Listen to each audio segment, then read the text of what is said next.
So guys, what if Naruto x Sesshomaru Harem Special Movie 1? Deep within the forest of death, in the village hidden in the leaves, in the land of fire, the Chunin hopefuls of the year were taking the second part of their Chunin exams. The survival part. Hopefuls from all across the elemental nations were being pitted against each other in a competition of cunning, skill, and survival for the mere chance of being promoted through the ranks. Not to mention the chance to bring honor and prestige to their home village in the biannual Chunin exams. All of the other villages, including a reluctant Hidden Rock and Cloud villages, had sent their genin teams to compete. Hell, even some smaller shinobi villages such as Grass, Star, Rain, Waterfall, and a new village by the name of Sound sent the best of their crop of genin to bring honor and the attention of prospective clients to their villages as well. Because the Leaf is playing host to the exams this time, they too have many genin teams eagerly trying to prove their merit and hopefully get a promotion to the rank of Chunin, including the 3 rookie teams with under a year of experience under their belts. One of those teams is Team 7, consisting first, of Sakura Haruno, who was named Kunoichi of the Year at the Academy. She is known for her brains, and for being a rabid fangirl for her teammate. The last loyal Uchiha, however, she is also known for beating down her other teammate. Asking the Uchiha for dates, and planning a long-term rape plan on said teen along with several other girls she went to the ninja academy with. Sakura has bright pink hair, large green eyes, and fair skin. She stands at 4 feet 9 inches, 150 centimeters tall. She wears a red kipao dress with white circular designs with short sleeves, with a zipper, tight dark green shorts, standard ninja sandals, and her forehead protector is worn to keep her hair out of her face. Secondly is Sasuke Uchiha, who was the titled Rookie of the Year in this year's graduating class. He is also one of the 2 survivors of the grisly Uchiha massacre. Though the other survivor, his brother, was responsible for said massacre. He is best known for being the village's only super emo, since all other Uchiha had either died or left the village. Sasuke is a fair-skinned boy with black chin-length hair with a blue tint to it. He ordinarily has onyx eyes, however he can change them to red with 2 black coma-like marks in each eye. This is his bloodline, the Sharingan. He stands at 5 feet, 153 centimeters tall. He wears a navy blue, short-sleeved shirt with a high collar, which has the Uchiha fan crest on the back, along with white arm warmers, and white shorts, and standard shinobi sandals. Third and lastly, there's young Naruto Uzumaki, the well-known dead last of the academy, and Jinchuriki of the famed Kyuubi no Yoko, 9-tailed demon fox. He is considered to be a loud-mouthed moron who would sell the shirt off his back for the next bowl of ramen he saw. He regularly falls face first into traps, and could practically trip over danger and not say hello, or apologize for the incident, if it weren't for luck and an unbreakable spirit. The boy probably would have snapped and killed everyone around him with his unchecked power. Or killed himself off years ago and left the world to the claws of the Kyuubi once it reformed. However, what no one knows is that this loud, obnoxious, and moronic attitude is simply a mask, to hide the 13-year-old's true feelings and intelligence. As Naruto has been hated by the village since the day of his birth, and over the years has had several attempts on his life made by both civilian and ninja alike. He has developed a deep loathing for most of the village except for the few he considers to be precious to him. Naruto has spiky golden blonde hair, blue eyes, and 3 whisker-like marks on each cheek. He stands at 4 feet 8 inches, 147.5 centimeters tall, the shortest of his class, which is a sore spot for him. He wears an orange tracksuit with blue on the upper shoulders and the waist, with a white swirl with a tassel on the left side and a red Uzumaki swirl crest on the back, and a large white collar, orange pants with a kunai and shuriken holster tied around his right leg because he's right-handed, blue ninja sandals, and a blue forehead protector, which he received from his academy instructor for graduating, around his forehead. All of this has led up to the fact that today was just not Naruto's day, that his life sucks, and that everything about him was completely disastrous as he struggled against the stomach muscles of an overgrown snake summon. Seriously, that grass ninja chick couldn't have sent a cute little puppy to devour him. Why was it a snake that ate him? Why? Seriously, this was worse than his last C-rank mission in Wave, and that had a sword-wielding maniac with no eyebrows, a girl that said she was a boy, but everyone could tell she was a girl, and a midget terrorizing a country and sucking it dry of its money worse than a prostitute on Friday. When he had come back home and told the others, they each took it the wrong way. He eventually found out what a fetish was. Or they thought he was making things up. Thankfully Iruka-sensei had chosen that moment to come bursting in order to congratulate him on turning Zabuza good at the last second. And killing that midget Gado, after that Hinata fainted because he had been sleeping in a field and totally rape Abel without her nearby. He knows she likes him and thinks it's cute she stalks him. Ino had become hysterical because he had been in mortal danger from a girl with gender confusion, oh. And because Sasuke was nearly killed too. And Kiba was depressed because Naruto had got a peek at a girl before him. Shikamaru, Shino, and Choji had only shook his hand and told him, better you than me, which he still didn't quite understand. Oh well, back to the matter at hand. Let me out, you overgrown gardener snake. I am going to be the next Hokage, and when I am ill kill you for this. Naruto yelled as he tried to keep the muscles from crushing him. If only he knew more jutsu, but someone didn't teach him any. Oh, when he got out a list of people were gonna pay, and they would wish that he only turned all their clothes pink and yellow again. Come on. It's really cramped in here, and it smells like the back end of an ox. Naruto yelled, and as confirmation the large snake summon had heard him, and been offended by his words, the muscles compressed on top him and pushed him to lay on his back on the floor of muscular flesh. The blonde could practically feel the air being crushed out of his lungs, his vision blurred, even if all he could see was muscles contracting and dripping with stomach acid, but his vision blurred all the same. He began to panic, flailing about and clawing at anything he could just to move, to get out, to be at the ramen stand with the owner and his daughter Ayame once again and find that it had all been a terrible dream. He needed to get out.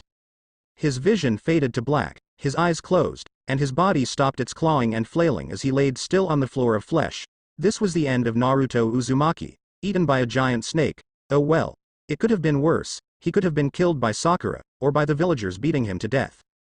Wait, he isn't dead. No, he isn't dead just yet, because his ribs were being kicked as if by a horse. Naruto tried to open his eyes, but found that he could only clench them shut in the intense pain that was upon him. Is this what has become of my heir? A worthless human? And an incompetent one at that. How far down has my bloodline fallen? A calm, cold, and sneering voice said from just to the left of him. It was so close that Naruto's eyes had to snap open to find out if this new person that could help him. Except, this new person was the one kicking him and insulting him. The person was clearly one of those nobles that Naruto would always have to deal with when the third Hokage wanted him to come to or stay in his office. The person before Naruto was a man dressed in the clothes of a war-fought noble. He wore a white kimono with a red honeycomb pattern on the edges, a large black breastplate connected to a spiked pauldron on the left, and what looked to be white fur on the right, matching white Sashinuki hakama that he wore for pants, his feet covered with pointed black boots. On the man's waist rested 3 different swords, which Naruto had no doubt were capable of being used against him and used far better than a simple "okay" could suffice. The guy's face was that of a male, even if it was slightly effeminate, with the markings on his face in the form of 2 purple streaks on each cheek reminding the blonde of the Inuzuka clan, and a matching purple crescent moon atop his forehead all framed by silver hair that fell towards his waist. The thing that sent shivers of unease up Naruto's spine was the golden orbs that he stared into too deeply, as if the guy was looking directly into his soul and freezing it under a blizzard. Though the thing that really had Naruto on edge was the somehow familiar aura radiating of the guy. It was almost the same as his own, but he could practically feel the cold indifference in the man's aura, whereas his own was said to be warm and compassionate, thanks to years of practicing with his mask. After what seemed like an eternity of just staring at one another, the man tightened his vice grip on Naruto's neck, and it was only then did he notice that the guy had actually stopped kicking and now had him by the throat before trying to get Naruto's attention again by tightening it. Naruto stopped staring at him long enough to realize that he was lifted off the ground. I can't believe that the gods would dare insult me like this, to turn my heir into a lowly human. What is your name, boy? Or rather the name these humans call you? The calm voice demanded with authority as he relaxed his grip so Naruto could speak. Naruto Uzumaki the teen answered as best he could with the man's hand around his throat. He spoke without any fear or stuttering as he began to glare at the man. The man raised an eyebrow at the cold glare the boy gave him, and allowed himself a small smile before he glared right back at the kid. Perhaps he wasn't as worthless as he had first thought. I am Sesshomaru Inu Teisho, Demon Lord of the Western Lands, and you, young Naruto Uzumaki, are my son. As such you will cease that foolish and detestable act of stupidity now, Sesshomaru commanded as threw Naruto from his hand. Naruto, thanks to years of ninja training, was able to recover halfway in midair and flip to land on his feet as he slid across the scene. Naruto's blue eyes lost their warmth and became as icy as the winter while he glared at the way Sesshomaru treated him. Listen here, Sesshomaru, I don't know what you're talking about. My parents died the night I was born, but no one treats me like that. Naruto yelled at Sesshomaru as the man merely returned to glaring at the boy. Did his stupidity know no bounds? You're a fool for wanting the attention of these humans, and for living among them as such a fool, Sesshomaru said calmly, hoping the boy would suddenly grow a brain and catch on to what was happening. What the hell are you talking about living among humans? I am human. Naruto yelled in confusion as Sesshomaru actually let out a sigh of annoyance. Apparently not. You've allowed those pitiful humans of this continent to turn you into a moron that knows little to nothing without their help. You're weak, and as my son I shall not allow that. Sesshomaru snapped as Naruto almost flinched back at the cold sneer the man was speaking in. What do you mean? Naruto asked, his voice coming out as a whisper as he lowered his head. He had always been called an idiot, weak, and even pitiful, in no small part due to his mask. But for some reason the words of this guy were getting to him where he had not let the words of others get. Sesshomaru then raised his hand at Naruto from across the way, and Naruto stood on guard in case Sesshomaru had a long-distance attack. It was then that a bright white light encamped his vision as Sesshomaru spoke. It will take far too long to tell you, so, I'll just have to show you and then explain, Sesshomaru said as the light completely took over Naruto's being. In the light he saw it all. From beginning to end, his entire life up until the point of Sesshomaru's light attack. He watched his entire life in third-person view. He saw his birth from his mother, who was named Kurami and was a demoness, the Kyuubi in fact, and how originally he was named Hiranori, means benevolent ruler. He saw his father, who was apparently Sesshomaru, fight a massive tiger demon to the last bit of his life before sending he and his mother away with the last ounce of his strength to the land of Kurami's birth, the elemental nations. He watched as he and his mother were separated due to a leaf kunoichi who sort of resembled his mother finding him in the woods while Kurami was bathing and took him back to the village. He saw how his mother on her way to the leaf to retrieve him was stopped and controlled by a man in a spiral mask to attack the leaf in an effort to destroy it. He saw how the fourth Hokage fought her till his dying breath along with the red-haired woman who turned out to be his wife. He watched as his mother was sealed inside of him, and the fourth and his wife's last words were to him and were asking him for forgiveness for what they had to do, while placing a genjutsu upon him to make him look like their child. He watched as the third Hokage fought with the civilian and elders' councils about not killing him while he himself was in a crib sleeping like nothing was going on.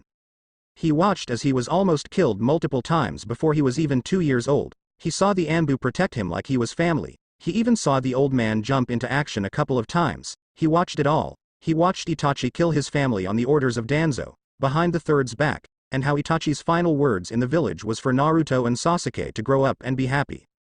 He saw how Kakashi would hold him during his younger years and talk about his father, Minato not Sesshomaru, since when he got older they wouldn't be able to in public. He watched how Asuma would take him out to eat when he was 4, and how many other ninja, who all apparently knew Naruto was the son of the fourth, would do similar things. He even saw how one of the blank-masked Anbu blocked his memories of those good times saying, "Demons don't get happy endings," and how all of the attention and love had to stop once he turned 6 years old. He saw it all, and he dropped to the floor crying as the light faded and returned him to his place in front Sesshomaru. I really was an idiot, Naruto said as he dried his tears with the back of his sleeve. Sesshomaru merely nodded, not offering any comfort at all.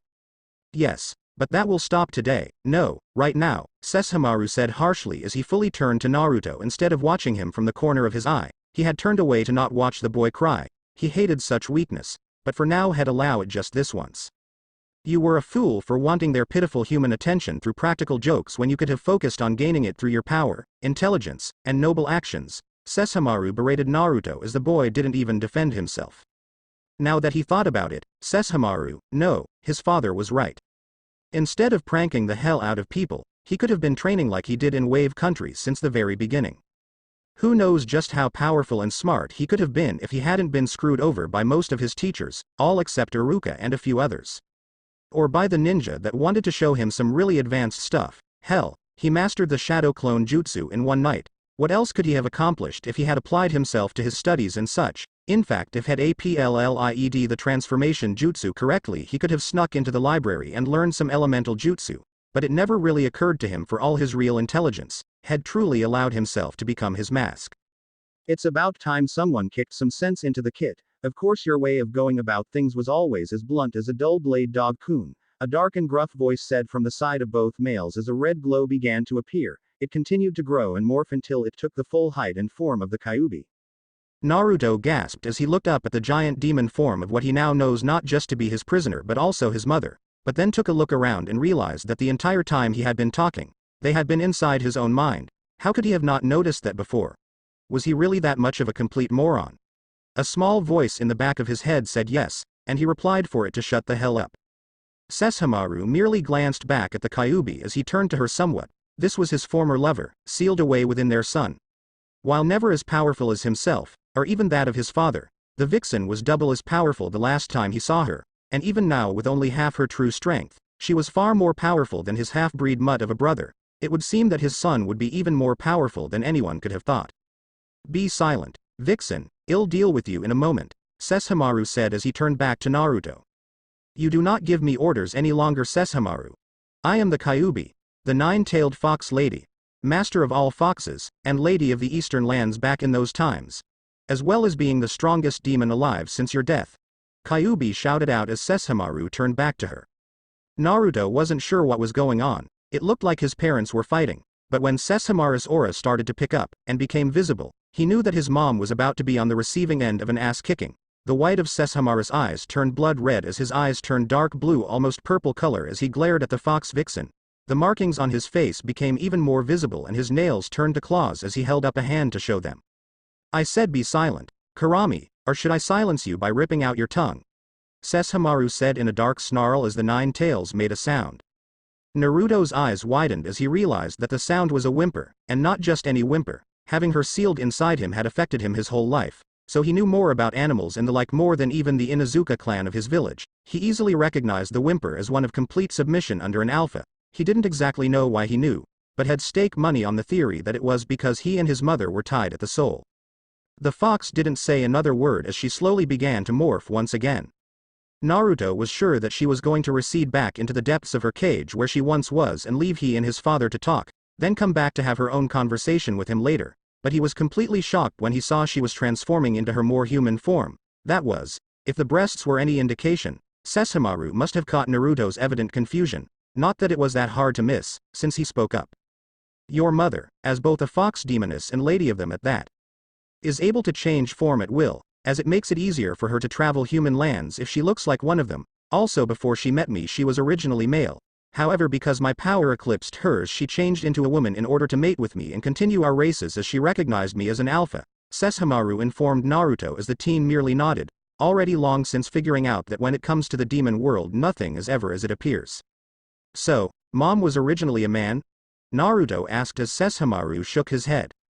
Karami and all demons of her nature never had a definite gender. When we met, Karami had stayed male for so long because she was the most powerful being around, and as such would be male and dominate whatever females were in the area. Since I am male, and more powerful than Karami, she became female in order to submit to me and my dominance, Sesshomaru explained further as Naruto nodded again.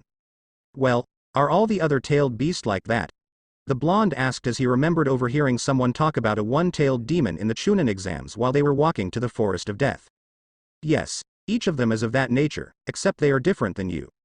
Those humans which contain the tailed demons aren't tied to their soul, meaning that the demons can affect them far more or less than your mother does you.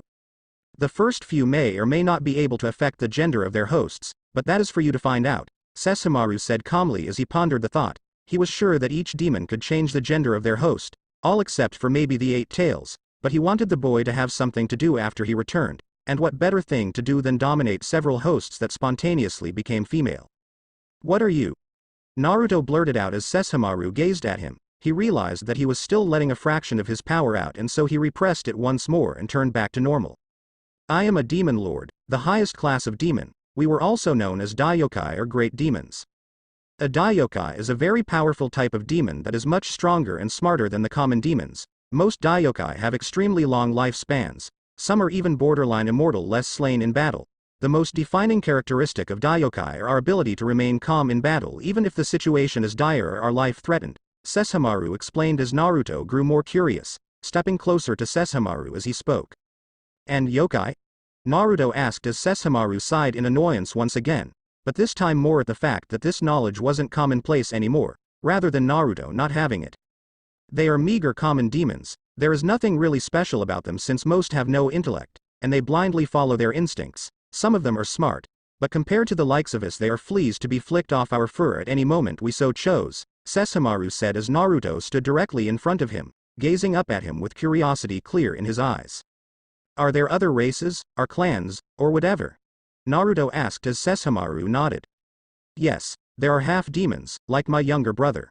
Your uncle. There are also spirits, holy beings like monks and priestesses, normal humans, and many more subcategories, including shinobi, but we shall not dive into them since most of them have long since died out, Sesshomaru said as he turned from Naruto and gave the boy a sideways glance. He felt very uncomfortable with the teen piercing him with the warmth of his curious cerulean blue eyes. It felt too much like Rin when she had been young and carefree. Naruto, however, was wondering why Sesshomaru had sneered out the word half-demon like it was a poison. Had his uncle been against him or something? Or perhaps his father was just against mixed bloods, or something like that. Hey, you said that you had been the demon lord of the West. What did that mean? Naruto asked, trying to get away from the uncomfortable silence that hung over them. Back in the feudal era of my time, which was about 2,000 years ago, there were very few ninja and many more demons than today. I took over the western lands of the continent I inhabited. And so I was proclaimed as the demon lord of the West.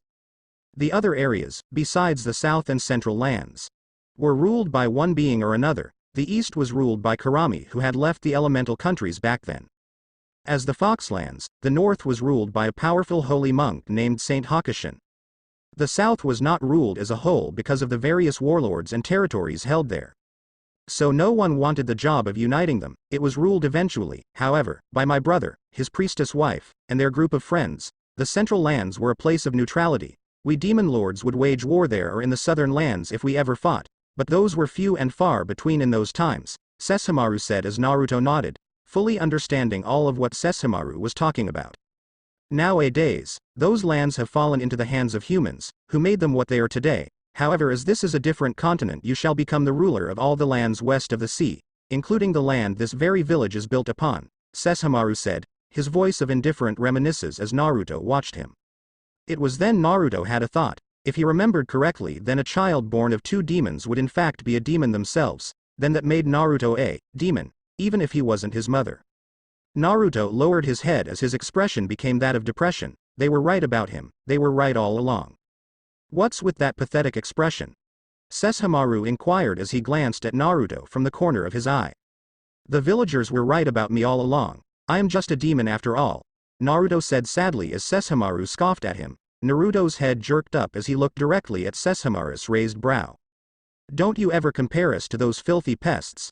We are far above them. And stand almost to the height of the heavens in comparison. To those filthy humans as well. Don't ever be a fool in my presence again by feeling such sadness over the fact that you are a demon. Just because you're a full demon lord now doesn't mean you're comparable to that trash they know to be demons, or that which they think you are. Be proud, stand proud, and embrace that which you are. You are the son of the great Dong General Sesshomaru and the nine-tailed fox lady Karami, Sesshomaru said as Naruto stood there, shocked that a man like Sesshomaru would give him a pep talk, even if he covered it well with his talk of pride and nobility. Thanks, father, Naruto said as Sesshomaru scoffed lightly at him once more. I was only speaking the truth. You are my son, and I am your father. I will not have my only child walking about feeling depression over that which he should be proud of. Those humans and half-demon mutts should feel thankful and blessed to even have the chance to kiss at our pure demon-blooded feet, Sesshomaru said with a ghost of a smile on his face. Naruto gazed up at Sesshomaru with more respect and admiration than he did most people. Here was a man, his father, that would be proud of anything that he was. And would work hard to improve himself if he wasn't. Naruto's respect for the man grew in leaps and bounds just from his words. Naruto could tell that just because Sesshomaru was a demon, and probably killed way more than his fair share of people, that the man was alright. He seemed kind, to an extent, smart, brave, and even compassionate if you knew how to see it. Naruto was sure that if he had been raised by the man, that Sesshomaru would have treated him with respect and fairness, again to a certain extent, as well as guided and trained him with a firm hand that every father gives to their children. Naruto then noticed that, as he looked at Sesshomaru's whole body, that the ends of the monk's clothes were beginning to fade into specks of light. Sesshomaru himself must have noticed it too, because the demon lord cursed aloud as he narrowed his eyes at the part of him that was fading. Damn, I thought I had more time, Naruto, I am fading. I don't have much time, but know this, we are not exactly the same even though you are my son. You have your soul and I have mine. My soul is leaving, but once I completely fade you, As a last gift from me, you will have everything that I once did in life. That includes my memories, intellect, abilities, powers, and weapons. Everything that was me will be you. But you will still retain yourself, meaning that you won't become any more like me than you want to, Sesshomaru said as nearly all his bottom half had faded. But wait. We just got talking, and now you have to go. Why can't you stay? Naruto asked as Sesshomaru smiled at him. Actually smiled broad and kindly as he gazed down at Naruto. Naruto guessed it was merely because he'd be going that he actually allowed himself to smile so openly. You don't need me, my son, soon you will have everything that was mine. The illusion placed upon you by that human Namikaze will shatter upon your awakening and you shall finally look how you were always meant to. You'll find companions, servants, and maybe even a few good females to mate with, Sesshomaru said as Naruto blushed slightly at his last words. Yes, Naruto, you will mate, and with more than one. You can have as many as you wish to limit yourself to. I myself had but only 5 while my father had 37. You will have an alpha wife, such as my mother with my father, but after her you can have any female you wish to. Demon, half-breed, or even human if you wish. My first and alpha wife was a human woman by the name of Rin and the others were demons like your mother, whom you can mate with if you wish as incest does not exist in demon society, so don't feel discouraged by my views on most. Okay, but, will I ever see you again? Naruto said. He liked his father, and if he could, would have wished the man to be alive still so he could really get to know him. Not until you pass on, however that should be for a long time, but like I've been saying for the past few minutes. I am your father, and you are my son. I have faith that you will become someone I would be proud of, become the person I could not be, do the things I could not do, and love all those you hold dear to you as I could not. You are Naruto Sesshomaru Yoko Inataisho, and you will be a great heir, young and unpredictable Naruto, Sesshomaru said as his head faded, his last words echoing as he disappeared. I believe in you, my only son. I will be great, father. You just watch. I'll raise our legacy once more, from this moment forth. I am Naruto Sesshomaru Yoko Inataisho, and I will become just as great as you were. I will be the demon lord of the east and the west, Naruto declared as he watched the last particles of Sesshomaru's being disappear. He smiled with newfound determination to become every bit as great as his father, the great dog lord Sesshomaru. Suddenly there was a blinding light that filled his vision before everything went into complete darkness. Naruto Sesshomaru Yoko Inataisho would become a name and man to be feared. Naruto awoke within the stomach of the large snake which ate him. He was surprised to find himself far more disgusted with that fact rather than panicked by it. He stood up. Apparently his own strength was now much greater than the snake's. His body's new strength mostly ignored the muscles which tried to suppress him as he stood with ease, even though the summon was using all its might to keep him down. So, it happened much faster than I would have thought it would. Amusing, but, Naruto said, trailing off as he frowned at his surrounds. How dare this filthy creature devour him? Naruto briefly allowed himself to feel surprise at the fact that his every sense had been heightened beyond his previous levels. He could hear, smell, and see everything like never before. After quickly getting used to his new senses, Naruto sniffed out what he thought he had smelt, and it was there all right. This snake summon, and probably all summons now that he thought about it, had some demon blood coursing through its veins. The snake that had eaten him was half demon, a half blood, a half breed. For some reason, probably the part of his father in him, that made his blood boil. Searching through Sesshomaru's memories, Naruto found that the reason he hated half-breeds was because Inuyasha, Sesshomaru's younger brother and by blood his, Naruto's, uncle, had been one, and because the boy had got their father's, his grandfather's, most feared weapon, the Tesseiga. That most terrible of blades should have been his father's, but because of Sesshomaru's disdain for humans, it went to his uncle at the time. Since he knew of compassion and love for humans he could wield it, but he didn't have any need or want for it. Not when he had Bakusaiga and Tenseiga, his father's 2 greatest swords. Oh well, he would still detest most half-demons even in his life, so Naruto decided to start his dislike with the snake that dared to make a meal of him. You dare consume me, you half-breed trash. I'll show you what happens to those that don't know their place on the food chain, Naruto said as he raised his hand, cracking the knuckles by simply flexing his fingers like his father and his uncle had done in the past. After hearing what Naruto had said and sensing the sudden build of demonic energy, the snake started to thrash around the clearing it was in. It hissed dangerously, as if to stop Naruto from destroying it. Suddenly a slash of purplish-red energy escaped the snake's stomach and it stopped all movement. It wasn't too long after that 3 more slashes came from its middle area and it fell still as if dead before it disappeared in a large plume of smoke. Naruto stepped out of the smoke, flexing his fingers once more, as he watched the smoke fade into nothingness. I allowed you to keep your life, trash. Be sure that the next time we meet that you know your place when confronted with the Lord of the West, Naruto Sesshomaru Yoko Inataisho. Naruto sneered at the smoke as he knew the snake wouldn't die so easily. Naruto looked himself over. As he raised a brow, he didn't know that his father's very clothes would become his own while still inside the snake's belly. Though it was a major improvement over that hideous jumpsuit he was wearing before. He now wore armor like Sesshomaru's, including the spiked pauldron that covered his right shoulder instead of his left. Like Sesshomaru's had, it was attached to the upper section of his cuirass.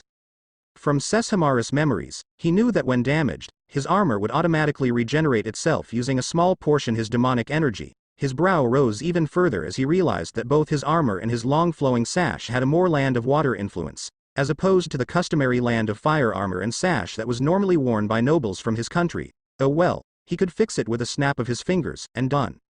His kimono top, which was mostly white, but instead of a red chrysanthemum flower crest at the collar and sleeves. His held a dark orange color instead, showing that he is of royal birth. He wore the same type of pants that Sesshomaru did. The Sashinuki Hakama, a type of traditional flowing pants.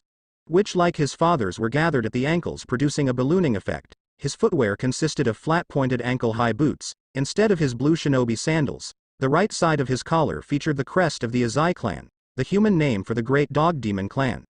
If Naruto remembered correctly from his father's memories, the back of the collar featured the crest of the Asakura clan, the human name for the great fox demon clan.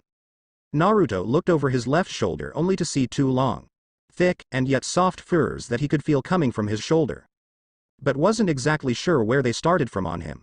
They were red with silver streaks in them, unlike Sesshomaru's purely silver one. Which meant that it was a natural color thing and not just another weapon. Naruto turned his attention to his left hip as he looked down at the three swords hanging from it. Tenseiga was there, and so was his father's Bakusaiga, as well as the weaker than Bakusaiga, but as strong as Tenseiga, Tokijin. Naruto breathed a sigh of relief when he looked at Tenseiga. He wasn't sure why, since the sword couldn't be used to kill, but he was glad to have it all the same. It reminded him of his father, a sort of family heirloom passed from generation to generation. Deciding to find some water to wash off the strong scent of snake guts, and to see his face in, Naruto sniffed at the air in order to find a stream or any other body of water nearby. He was able to pick out the scent of running water and fish not too far from where he stood, so he turned to his side and began walking toward it as the smell got stronger and stronger with each step. As he moved toward where the water was, after having walked for a full minute, 3 small patches of ground rippled like liquid as it gave way to a genin team from the Hidden Rock village. Naruto didn't even bother with them as he continued to move toward the water. He needed something to see his face in to see if he inherited that blue moon in the middle of his forehead from his father and grandmother. We should capture this guy and make him lead us back to his team, in case he doesn't have the scroll. One of the 2 males on the team whispered as they looked in the direction Naruto walked off in. Naruto could easily sense and smell them, but he wouldn't bother himself with killing them off if they didn't attack him. He could, however, hear every whispered word they spoke. Why not?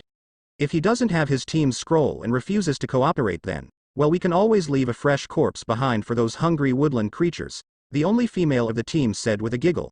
Naruto could easily pick up that she was obviously in control of the team as they leapt into the trees above his path to the water source.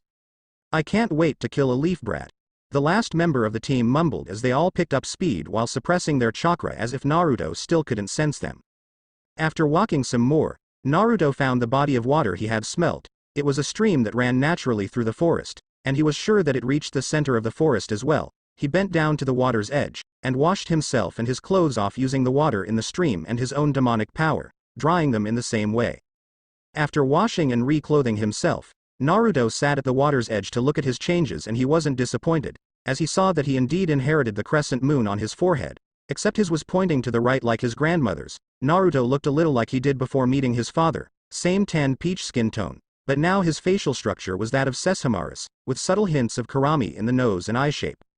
His blue eyes changed to the red of his mother's, but with flecks of his father's gold here and there, and he still retained his 3 whisker marks as well, but they seemed to be a bit broader and faintly purple now. His hair was now a deep shade of red with streaks of silver at certain points, like the sides and the top, and was now as long, smooth, and silky as Sesshomaru's had been.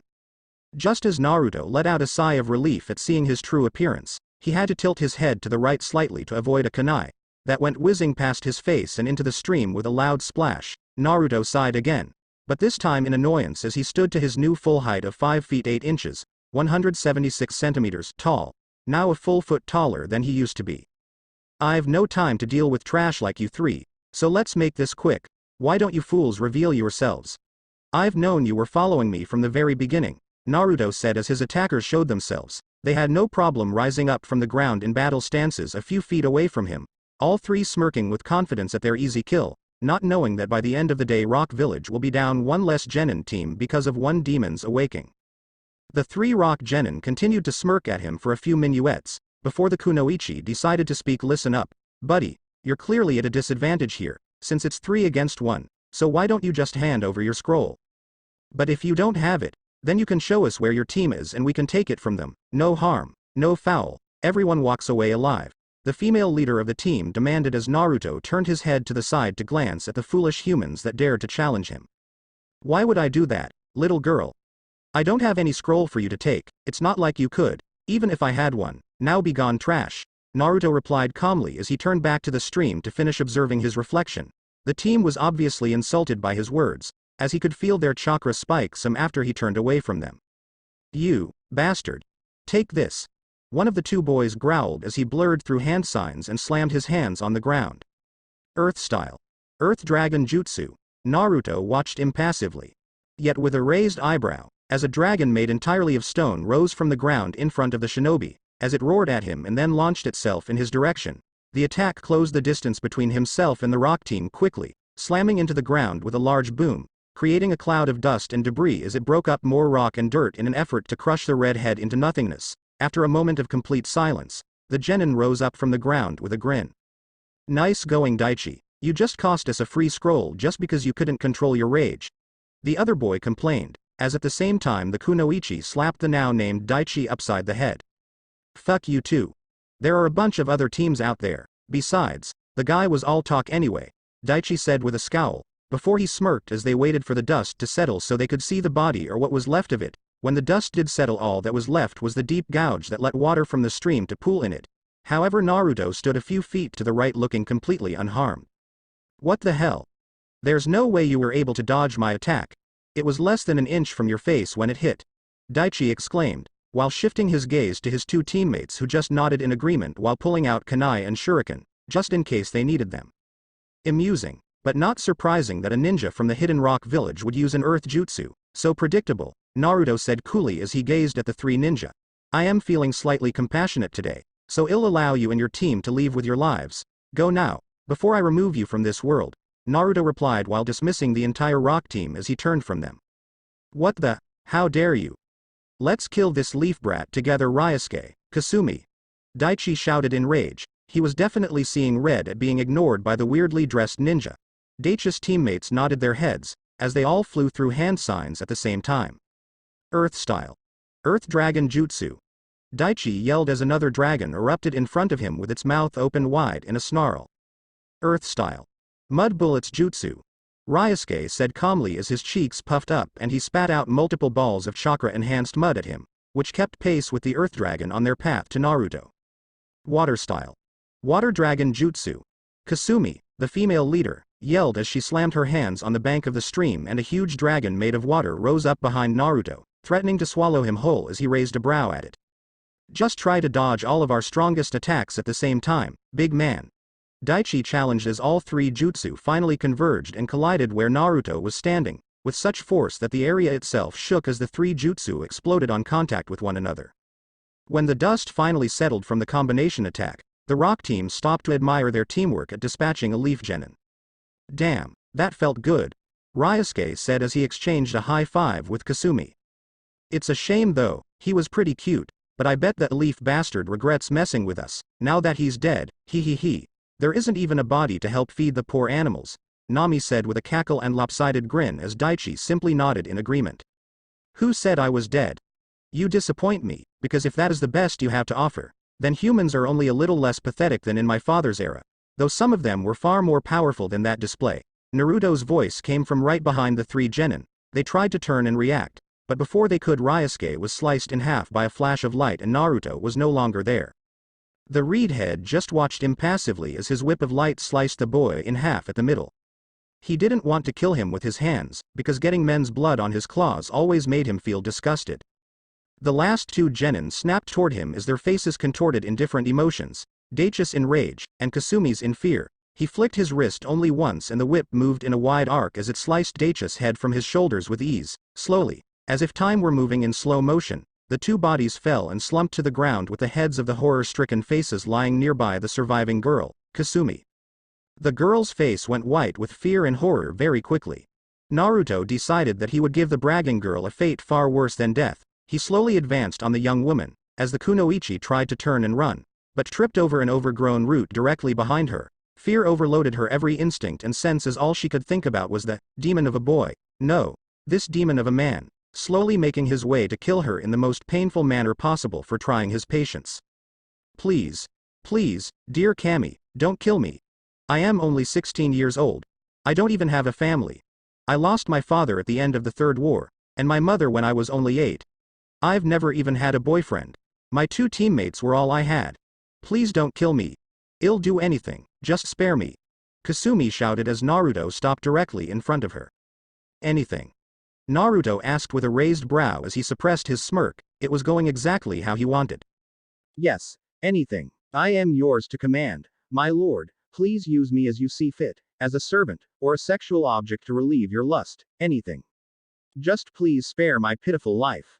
Kasumi groveled as tears ran down her face. She had nothing but her life to cling to, and if she could have that for just one more day, then she'd gladly follow this demonic man to the ends of the earth. Then you will serve me until the end of your days, do you understand? Naruto said calmly as his eyes bore into Kasumi's when the kunoichi looked up at him. Yes, my lord, I am nothing but a vessel for you to command as you wish. Do with this body as you will. Kasumi said as she bowed lowly, her nose in the dirt as Naruto watched her with a raised brow. She reminded him of someone from his father's memories. Oh yeah, Jaken. What had ever happened to his father's favorite servant and imp? Oh yeah, he had died in battle. Oh well, no use dwelling over a dead servant. Good, you will serve me until your dying breath, however I cannot have a purely human servant.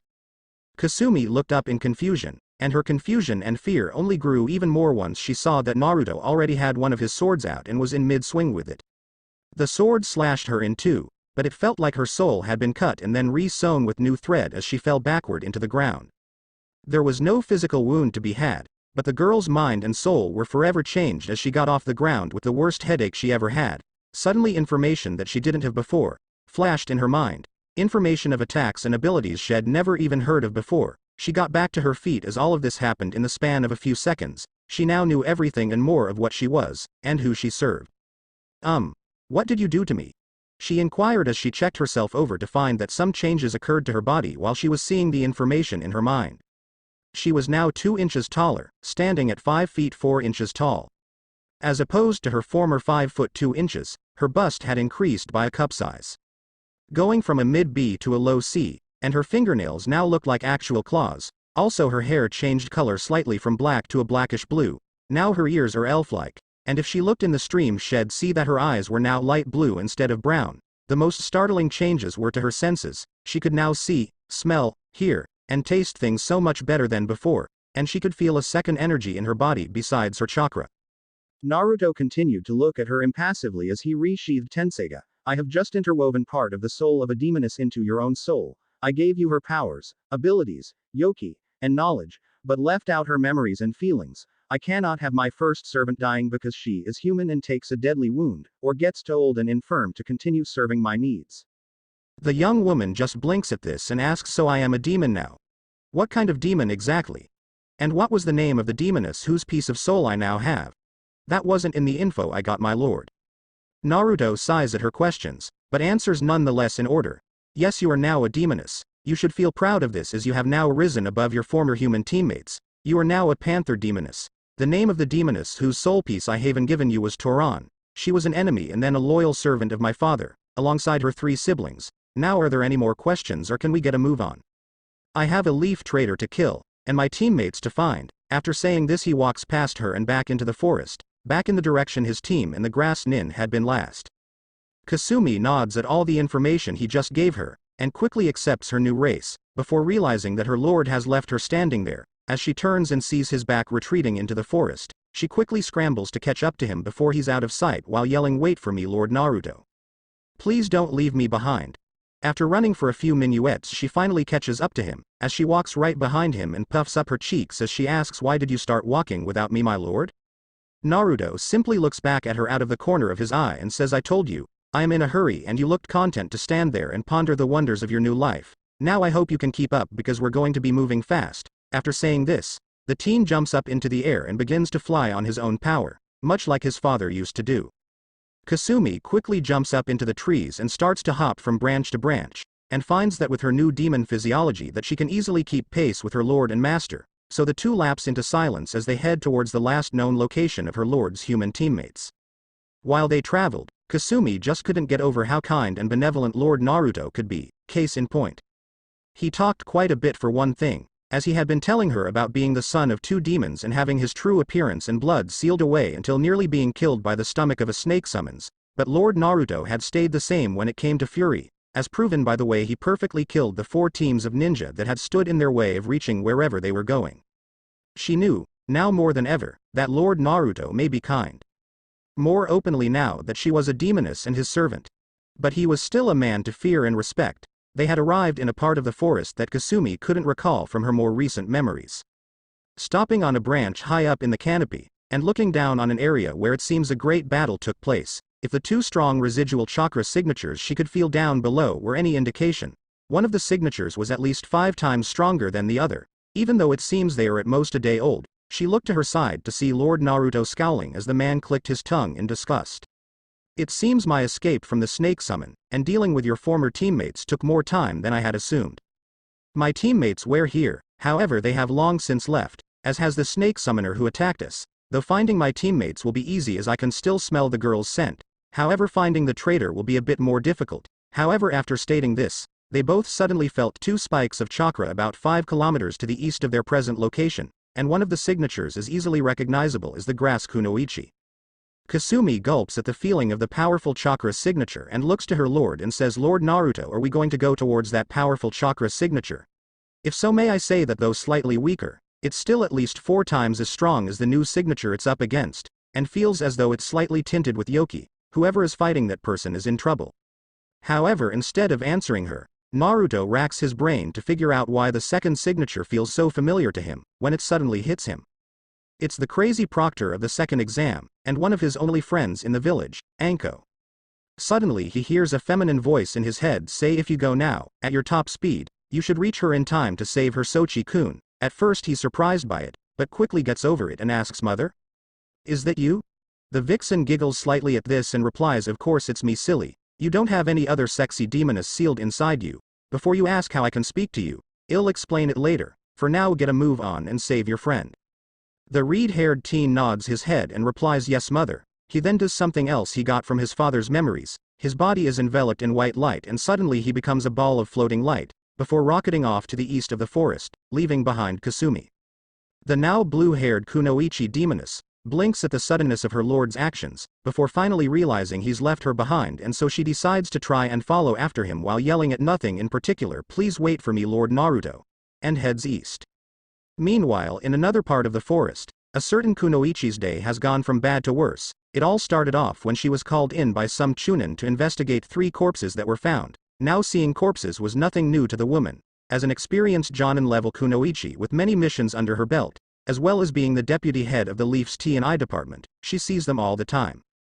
However, what was different about these 3 corpses were that all their faces were melted off, and when going over the list of chunin hopefuls for the year, it was found that the 3 corpses belonged to a team from Grass Village. When hearing this, the woman came to the conclusion that a traitor of the highest class had infiltrated the exams and sent the chunin off to inform the 3rd Hokage that his former student, Orochimaru of the Sannin, was in the Leaf, while she took off to go deal with him. Now why would she go off to try and face an S-rank missing ninja all by herself, you might ask?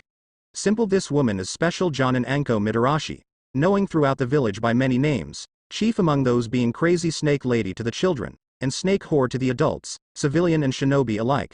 However, more than that, she is known to be the former apprentice of Orochimaru, and as such is treated badly for his mistakes.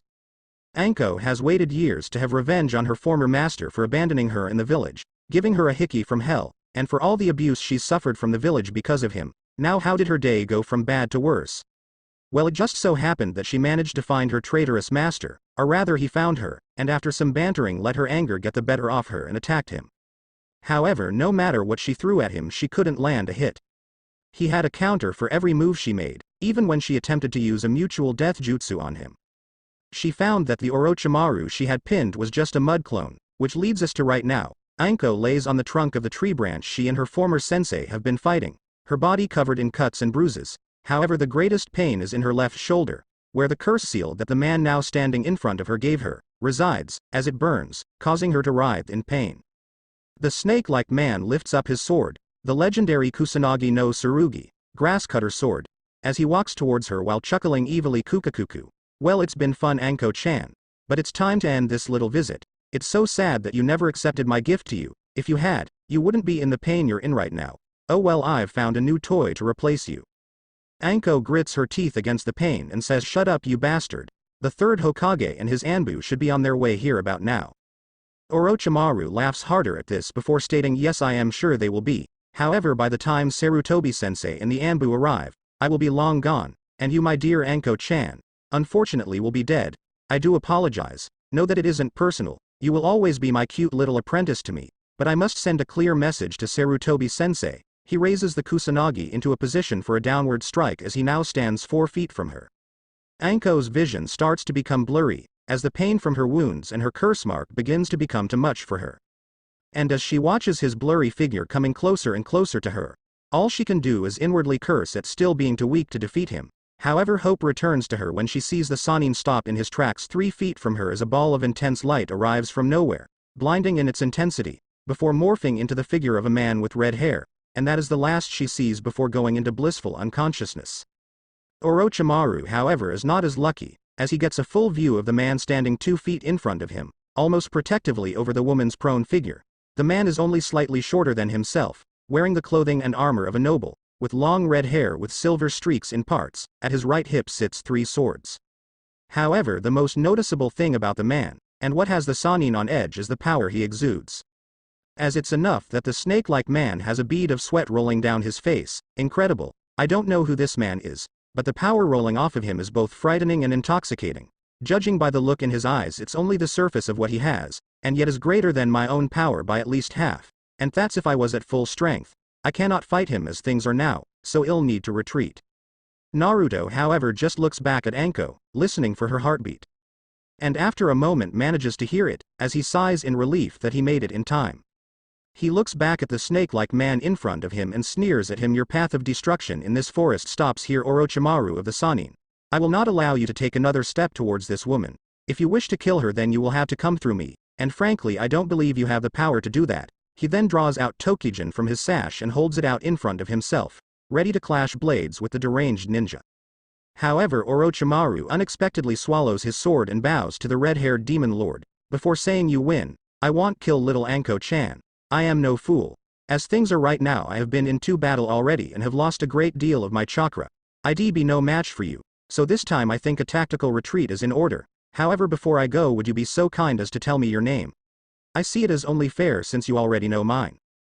Naruto stares at him impassively, but makes no move to put away his own blade, as he knows you can never trust a snake. However, he subtly nods his head and says, "You may call me Lord Sesshomaru.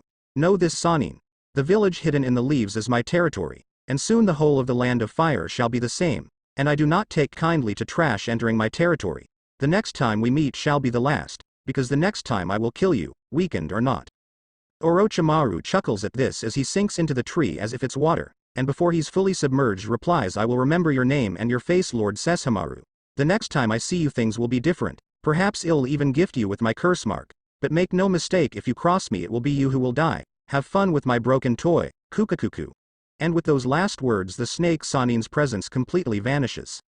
Naruto breathes a sigh of relief, as he puts Tokijin back in its place in his sash, before he turns to the unconscious Anko, and just as he is about to check over her wounds, that is when Kasumi finally arrives, landing behind him with a soft thud. He notes that the girl is breathing a little hard, and makes a note to get her back into the same shape as Toran was originally back in his father's day. Kasumi takes a few deep breaths before whining Lord Naruto. You never told me that you could become an orb of light. Why did you leave me behind like that? I had to run full out all the way here just to catch up to you. I may be a demoness now, but I still only have the speed and stamina of a mid-chunin. The redhead sighs and shakes his head. If you're winded from such a short run, then that means you need more training. Now be quiet while I check Anko-san's injuries, as he begins to look over the woman, and notes that the cuts aren't very deep, and none of them came from Kusanagi, which is good seeing as that blade is poisoned, and he sees that the bruises aren't real bad, nothing that won't heal within a few days. However, when he checks the left side of her neck where the 3 coma-like markings of the curse seal resides, he rears back slightly in shock. This gains his servant's attention, as she comes over and asks, "What's wrong, my lord? Did that mark hurt you in some way?" Naruto shakes his head before replying, "No, it merely shocked me momentarily, because I can feel a slight demonic presence in it. Also, if the memories I received from my father are correct, then that mark is similar to the mate marks used by some demon clans in the past." As he once again examines it using his yoki, and finds that he's right, it is a crude version of a mate mark, meant to enslave the wielder to the will of the one who applied it. Kasumi blinks at this. Why would a human being have a demon mate mark? Who could have given something like that to this woman? And what do you plan to do about it, my lord? The red-haired demon lord simply sighs before replying, "It was given to her by the man who just left before you arrived. Many years ago. It is called a curse seal, and has a piece of the snake Sanin's soul inside of it.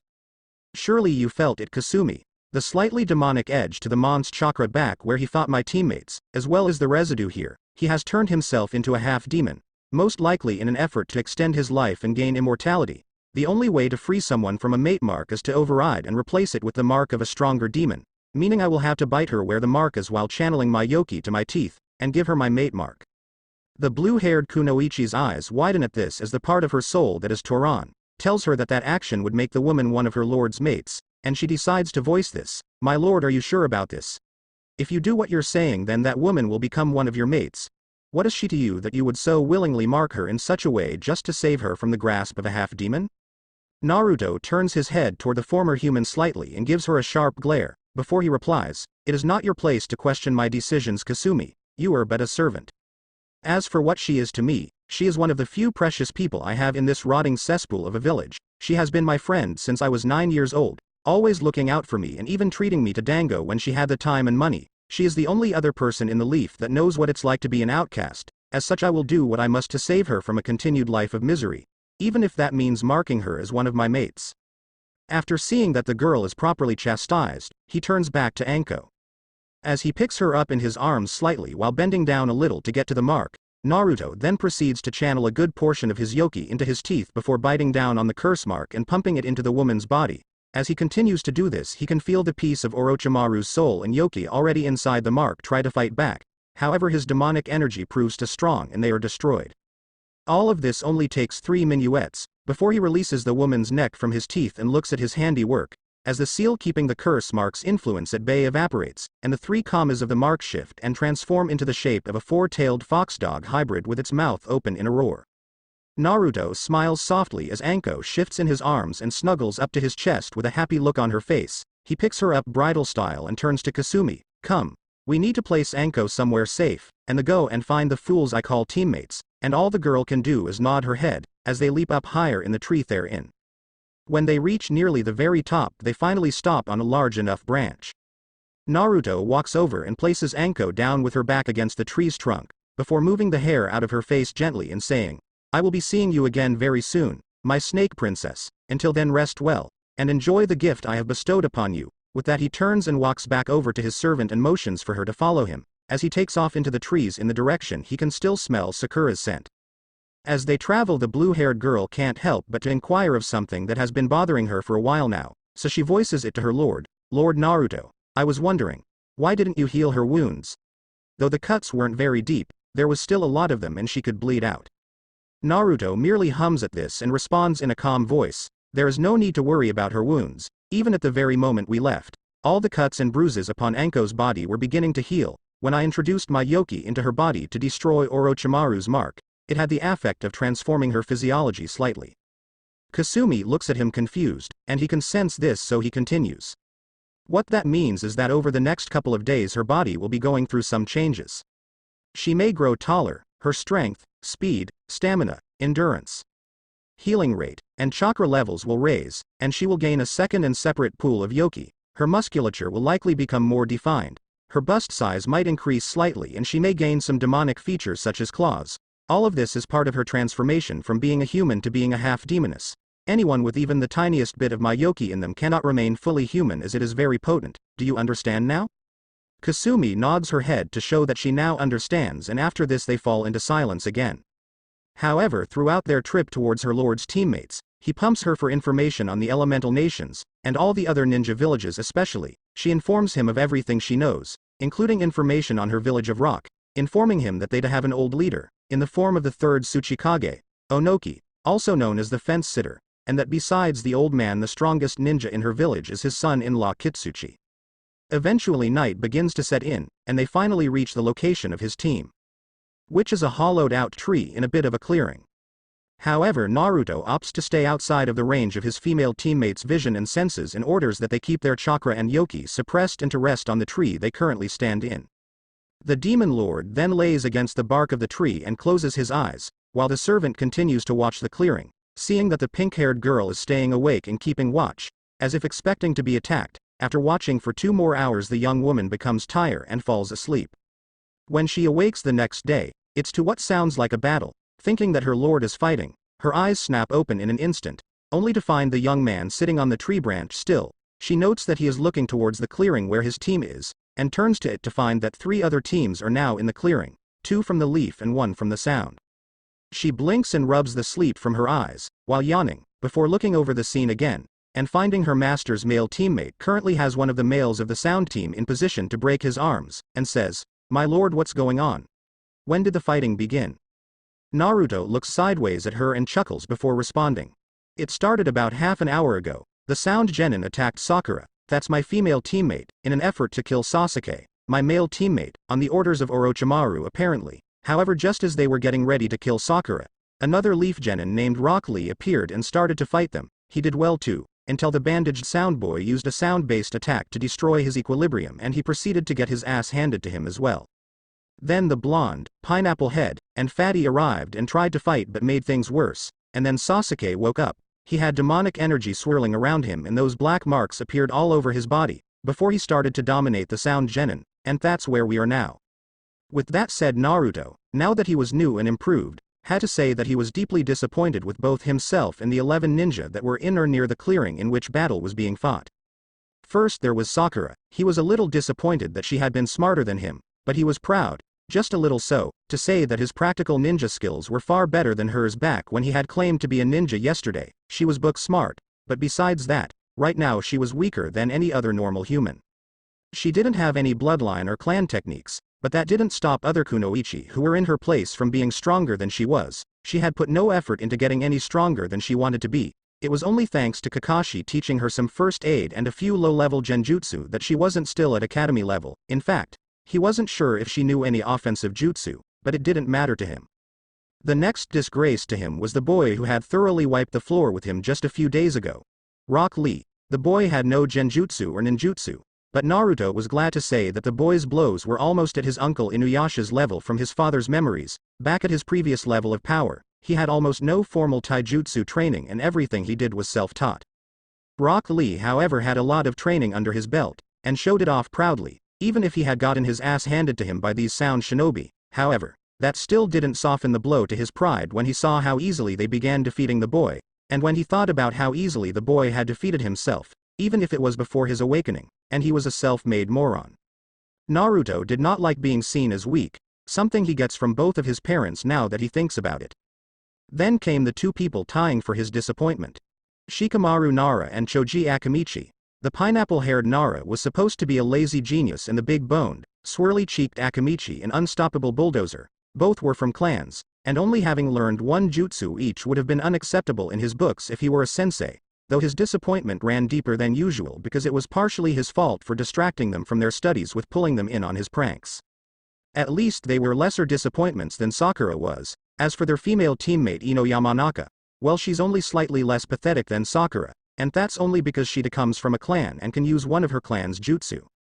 Naruto was just about to comment internally on Lee's team. Neji used his Byakugan. Naruto and Kasumi bristled under its gaze. they could sense a demonic trait from the eyes as it sent out an invisible wave of yoki through the air. The Hyuga, Neji I believe is his name, can see us, Naruto commented casually as Kasumi looked slightly put out. My lord, I can sense a demonic aura coming off his eyes, now that I think about it. All bloodlines may just be demonic in origin, his must allow him the vision of a demon, and right now he's seen us in our chakra, Lord Sesshomaru, Kasumi said surprised, as Naruto just raised an eyebrow, going his own memories for once. He recalls being taught about the Leaf Village's bloodlines by the third Hokage during one of his visits in his earlier years. So, that is the all-seeing gaze of the Byakugan, huh? You're right Kasumi, and if I had to pick out the scent of his bloodline's demonic aura from my father's memories, it would likely be from some sort of bird demon, eagle I would say, but a mere lesser demon nonetheless. His clan's vision may outdo our own, however my speed and abilities greatly make up the difference in vision. Your panther demon powers will make you superior to him as well, Kasumi, Naruto said as he settled back into his spot to continue watching the fight. Neji had stopped his Byakugan as he sensed two dark chakras. The first was at least 5 times greater than anyone in the clearing in terms of size and control, but it was still nothing to really worry about. He was sure he could defeat it if he had to. He's a cocky bastard because he's a Hyuga. However, the second one had made him almost go blind from its immensity. The power and the aura of it was like staring into the sun. So bright, but at the same time filled with such darkness and malice. It was complete perfection made real in the aura of one being. Neji didn't know whether to applaud, bow down just to save his and his team's lives, or to be completely overwhelmed by this being with so much power. It was so unreal, like an ocean of blood washing over him the moment his eyes saw it. He knew one thing for sure, if nothing else. This was a being they should avoid at any cost, and yet here he was, so close to them, like a hungry wolf stalking its prey, right up until the moment that it strikes and then it's all over. Hopefully when he made his move he would be in a merciful mood. What's the matter Neji? What's wrong? Tenten asked as she had seen the teen's eyes widen and his cautious step backward. His mouth was open in silent horror and shock, and that told her that something was very wrong. Whatever happens in the next few minuets, we must remain calm and not react rashly. It could cost us our lives if we do, Neji whispered to her, as his eyes darted directly to where Naruto and Kasumi were standing in the trees. Before he could go into insanity, he took a deep breath and calmed himself. These people hadn't even attacked them yet, and he was sure that they had been there for a while. If he played things correctly, then he could warn the rest of the Leaf Ninja, and they could all escape while the demonic dew preyed upon the Sound Team. They would just have to come back much later on, after the two in the trees had left, and pick through the bloody remains for the Sound Team's scroll. Kasumi crosses her arms over her breasts, while huffing in annoyance. Really now? How could those fools not have noticed our presences until just now? And they call themselves ninjas, just pitiful, the brunette said, causing Naruto to glance at her with a small amused smile. Chuckling the demon lord replies, well, you can't hold humans up to the expectations of demons like ourselves. Also you have to remember that they've been preoccupied by dealing with the sound genin, as well as the feeling of the demonic energy that Sasuke has been giving off since he woke. Kasumi nods her head at this. Yes, of course you're right my lord, but such lapses are not permitted in the Hidden Rock Village. Each shinobi and kunoichi is to keep their senses on high alert at all times while outside the mountains surrounding the village. It's what makes most of our ninja think themselves better than the other villages. Naruto just chuckles at this. It seems humanity never changes. Each country's soldiers will always have the belief that they are better than the soldiers of every other country. Naruto is snapped from his thoughts when he hears the sound of breaking bones, and finds that Sasuke finally snapped the arms of the sound boy without bandages around his face. Zaku, if he remembered correctly, and proceeded to kick the boy away before turning the last remaining sound genin. Kasumi tenses. I believe that we've seen enough, don't you my lord? The Uchiha boy obviously has no control over the power flowing through his veins right now. If we allow him to go any further than this, he may end up not knowing the difference between enemy and ally. Naruto sighs, and nods, knowing that the girl is right. You are of course correct Kasumi, however I believe it's time that the final member of Team 7 makes his reappearance. I want you to leave, head to the tower in the center of the forest. I'll meet you there, as he stands to his full height and applies a transformation to make himself appear as he did before his awakening. The demoness nods her head and says yes my lord, good luck. Before she vanishes in a blur of speed, Naruto just chuckles lowly, before hopping down from his spot to the forest floor, ready to play his part, but no longer act the moron. In the clearing Sasuke leers at the last sound nin. Dosu. Looks as if you're the only one left. I really hope you put up more of a challenge than your friend there did, or maybe I'll just have my way with that girl behind you. Sasuke said, turning his crimson Sharingan eyes on the kunoichi that was just now waking up behind the mummy-looking boy. Dosu makes a choice right then, as he steps aside, walks over and picks up Zaku. If he had to choose only one to save, then it would have to be Zaku, as he was more useful than Kin. She was only placed on their team because they needed a girl. If she was lost, then Lord Orochimaru would simply replace her with another girl, likely one just slightly stronger than Kin. However, they all suddenly heard a rustling from the tree line. Before they heard one distinct set of footsteps coming towards them, and then a new yet familiar voice to the Leaf Ninja spoke from the tree line. Actually, Sasuke, I think that's enough of the pathetic displays of power and skill for today. Besides, I find it particularly disgraceful to bring a defeated girl into a fight. However, it's also disgraceful to abandon the girl as well, being that she is your comrade, but yet I still cannot decide as to which act is the more despicable one. The calm, yet at the same time dangerous voice washed over the scene as everyone's eyes were drawn to the feral-looking blonde, with 3 whisker-like marks on each cheek. He walked with a power and grace that none of his fellow shinobi had ever seen in him before. He looked as if he was a predator, freshly unleashed from the cage that had held him for years, and was ready to pounce on any prey he could find. All they could do was watch the walk of the new Naruto Uzumaki, and grow more and more confused with each step he took. Each person in the clearing had a different reaction to the blonde teen's sudden appearance. Shikamaru, Choji, and Neji could only wonder where the hell he came from, and why he hadn't appeared sooner. Ino sighed in relief seeing her fellow blonde was okay, as she had been worried about him. He may be an idiot in her opinion, but he was still her friend. Tenten was cautious, ready for Naruto to turn out to be an imposter and have to possible fight for her life. Kin looked into the boy's eyes and could see something that she had never seen in a human being before, a complete change in personality. His blue eyes held an iciness that hadn't been there in the first test, and he looked as if he might kill every person in the clearing if they pissed him off. But there was still that same warmth and kindness from before, and it made her shudder that someone could be such a contradiction after only a few days. Dosu could feel something was off about the blonde, but couldn't quite put his finger on it. Sasuke was uninterested at the reappearance of the so-called Dobi, and just wrote off his new attitude as him trying to seem cool. However, Sakura wasn't silent in her shock. Naruto, you moron. Where the hell have you been? We could have used your help earlier. Naruto's eyes looked to the pink-haired girl, and the glare she received was enough to silence her. Shut up, Haruno. You have no idea the shit I've been through since we were separated by that wind jutsu. You try being swallowed by a giant snake, then having to figure out a way out of said snake. And once you do, having to find somewhere to wash off all the muck and stomach acid from yourself. Then being attacked by a team of rock shinobi who were intent on killing you because you look like the 4th Hokage, don't have a scroll, and won't take them to your team, so you're forced to kill them, then having to deal with 4 more teams that you had to kill, all so that you could find your so-called teammates who just abandoned you like trash. Go through all of that and then talk to me. Until then, shut your bitchy mouth. All the Leaf Ninja are surprised by the blonde's verbal attack on his teammate. Never before have they seen him snap at her, not even when she would constantly hit him and berate him. However, here he was snapping at the girl he was supposed to have a crush on. Also, what shocked most of them was the sheer fact that he claimed to have killed 5 other teams on his way there. Sasuke, however, just scoffs at his teammate's words. Yeah right, Dobi. Like a weakling, like you could kill 1 team by yourself, let alone 5. No, if you're done being a distraction, it's time for me to finish these sound ninja. Before turning back towards Dosu, who tenses up, preparing for an attack, but it never comes, as the dark-haired Avenger is suddenly doubled over, coughing up spit and holding his stomach, and standing in front of him is Naruto. Just after the Uchiha heir turned back around to face the sound shinobi, the blonde, having enough of being ridden off as weak by Sasuke, vanished from his spot faster than most could see, and gave his teammate a left hook to the gut, knocking the wind completely out of him, and bringing him to his knees. Naruto turned slightly to Dosu. What the hell are you still doing here? Grab your teammates and go, but leave your scroll.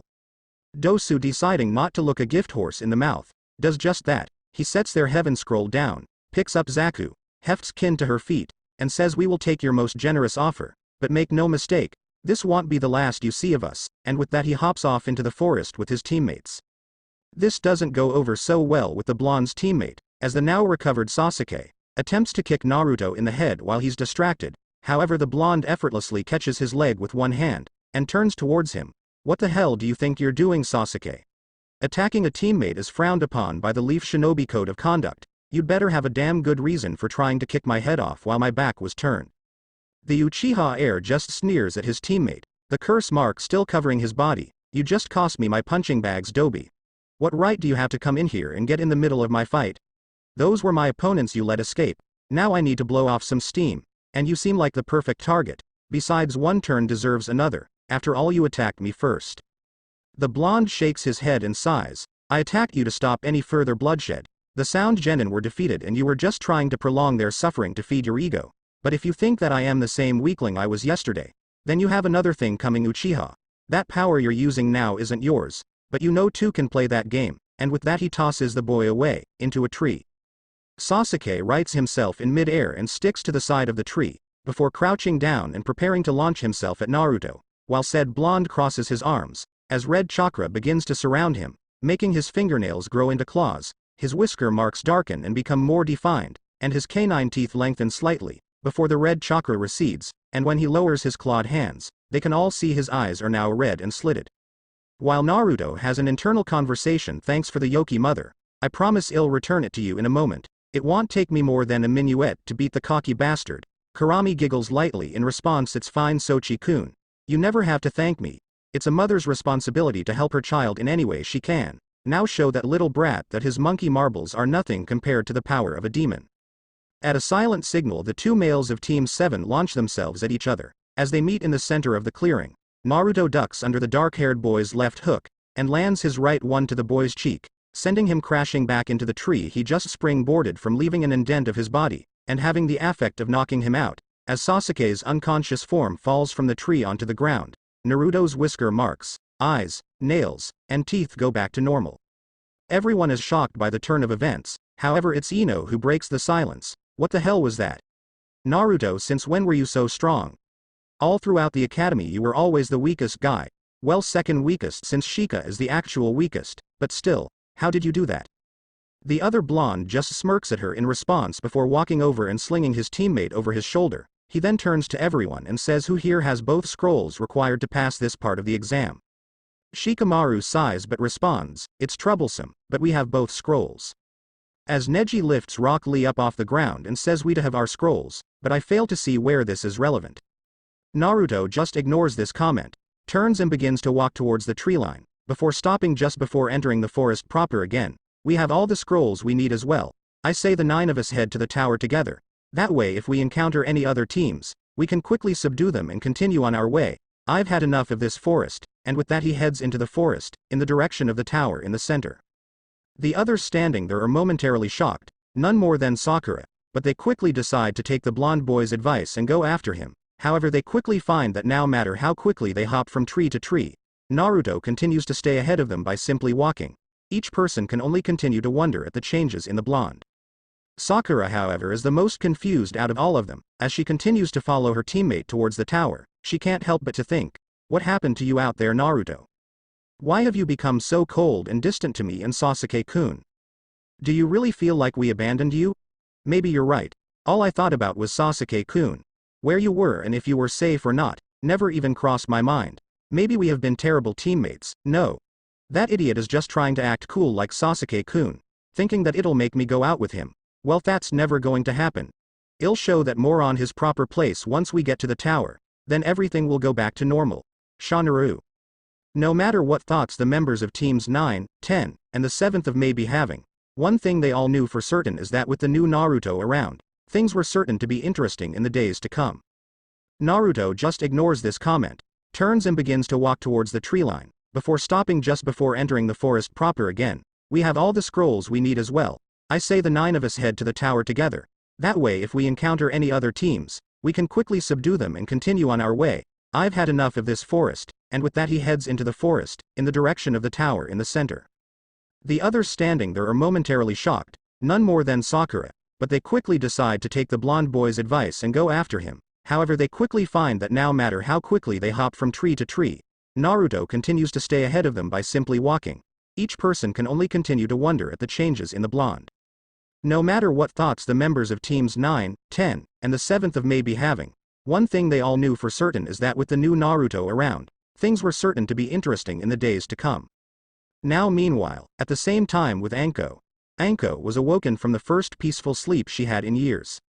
By the sound of chirping birds and the brightness of the sun on her face, she groggily sat up, rubbing the sleep out of her eyes and stretching herself like a cat would.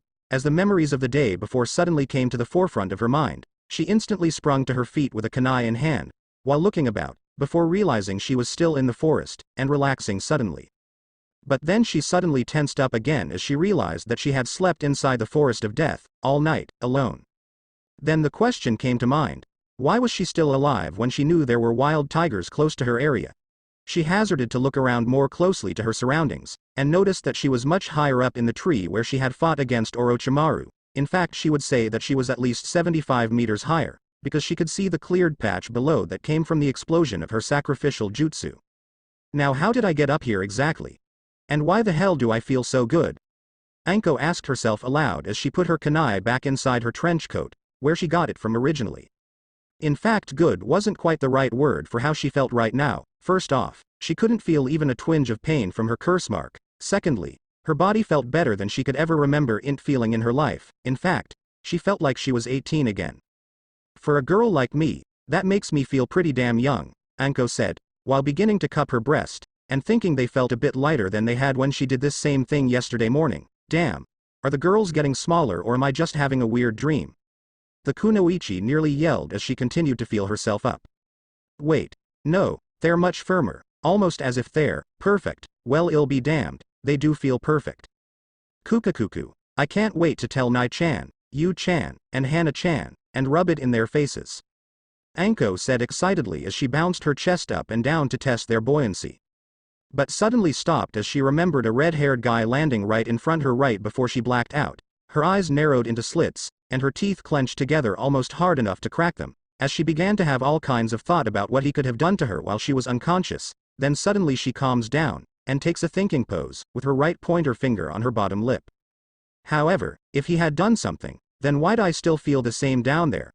I mean, if he had done that, then I would feel some pain between my legs, but I don't. I may act like I am a horny slut, but I've never even had oral sex with a guy.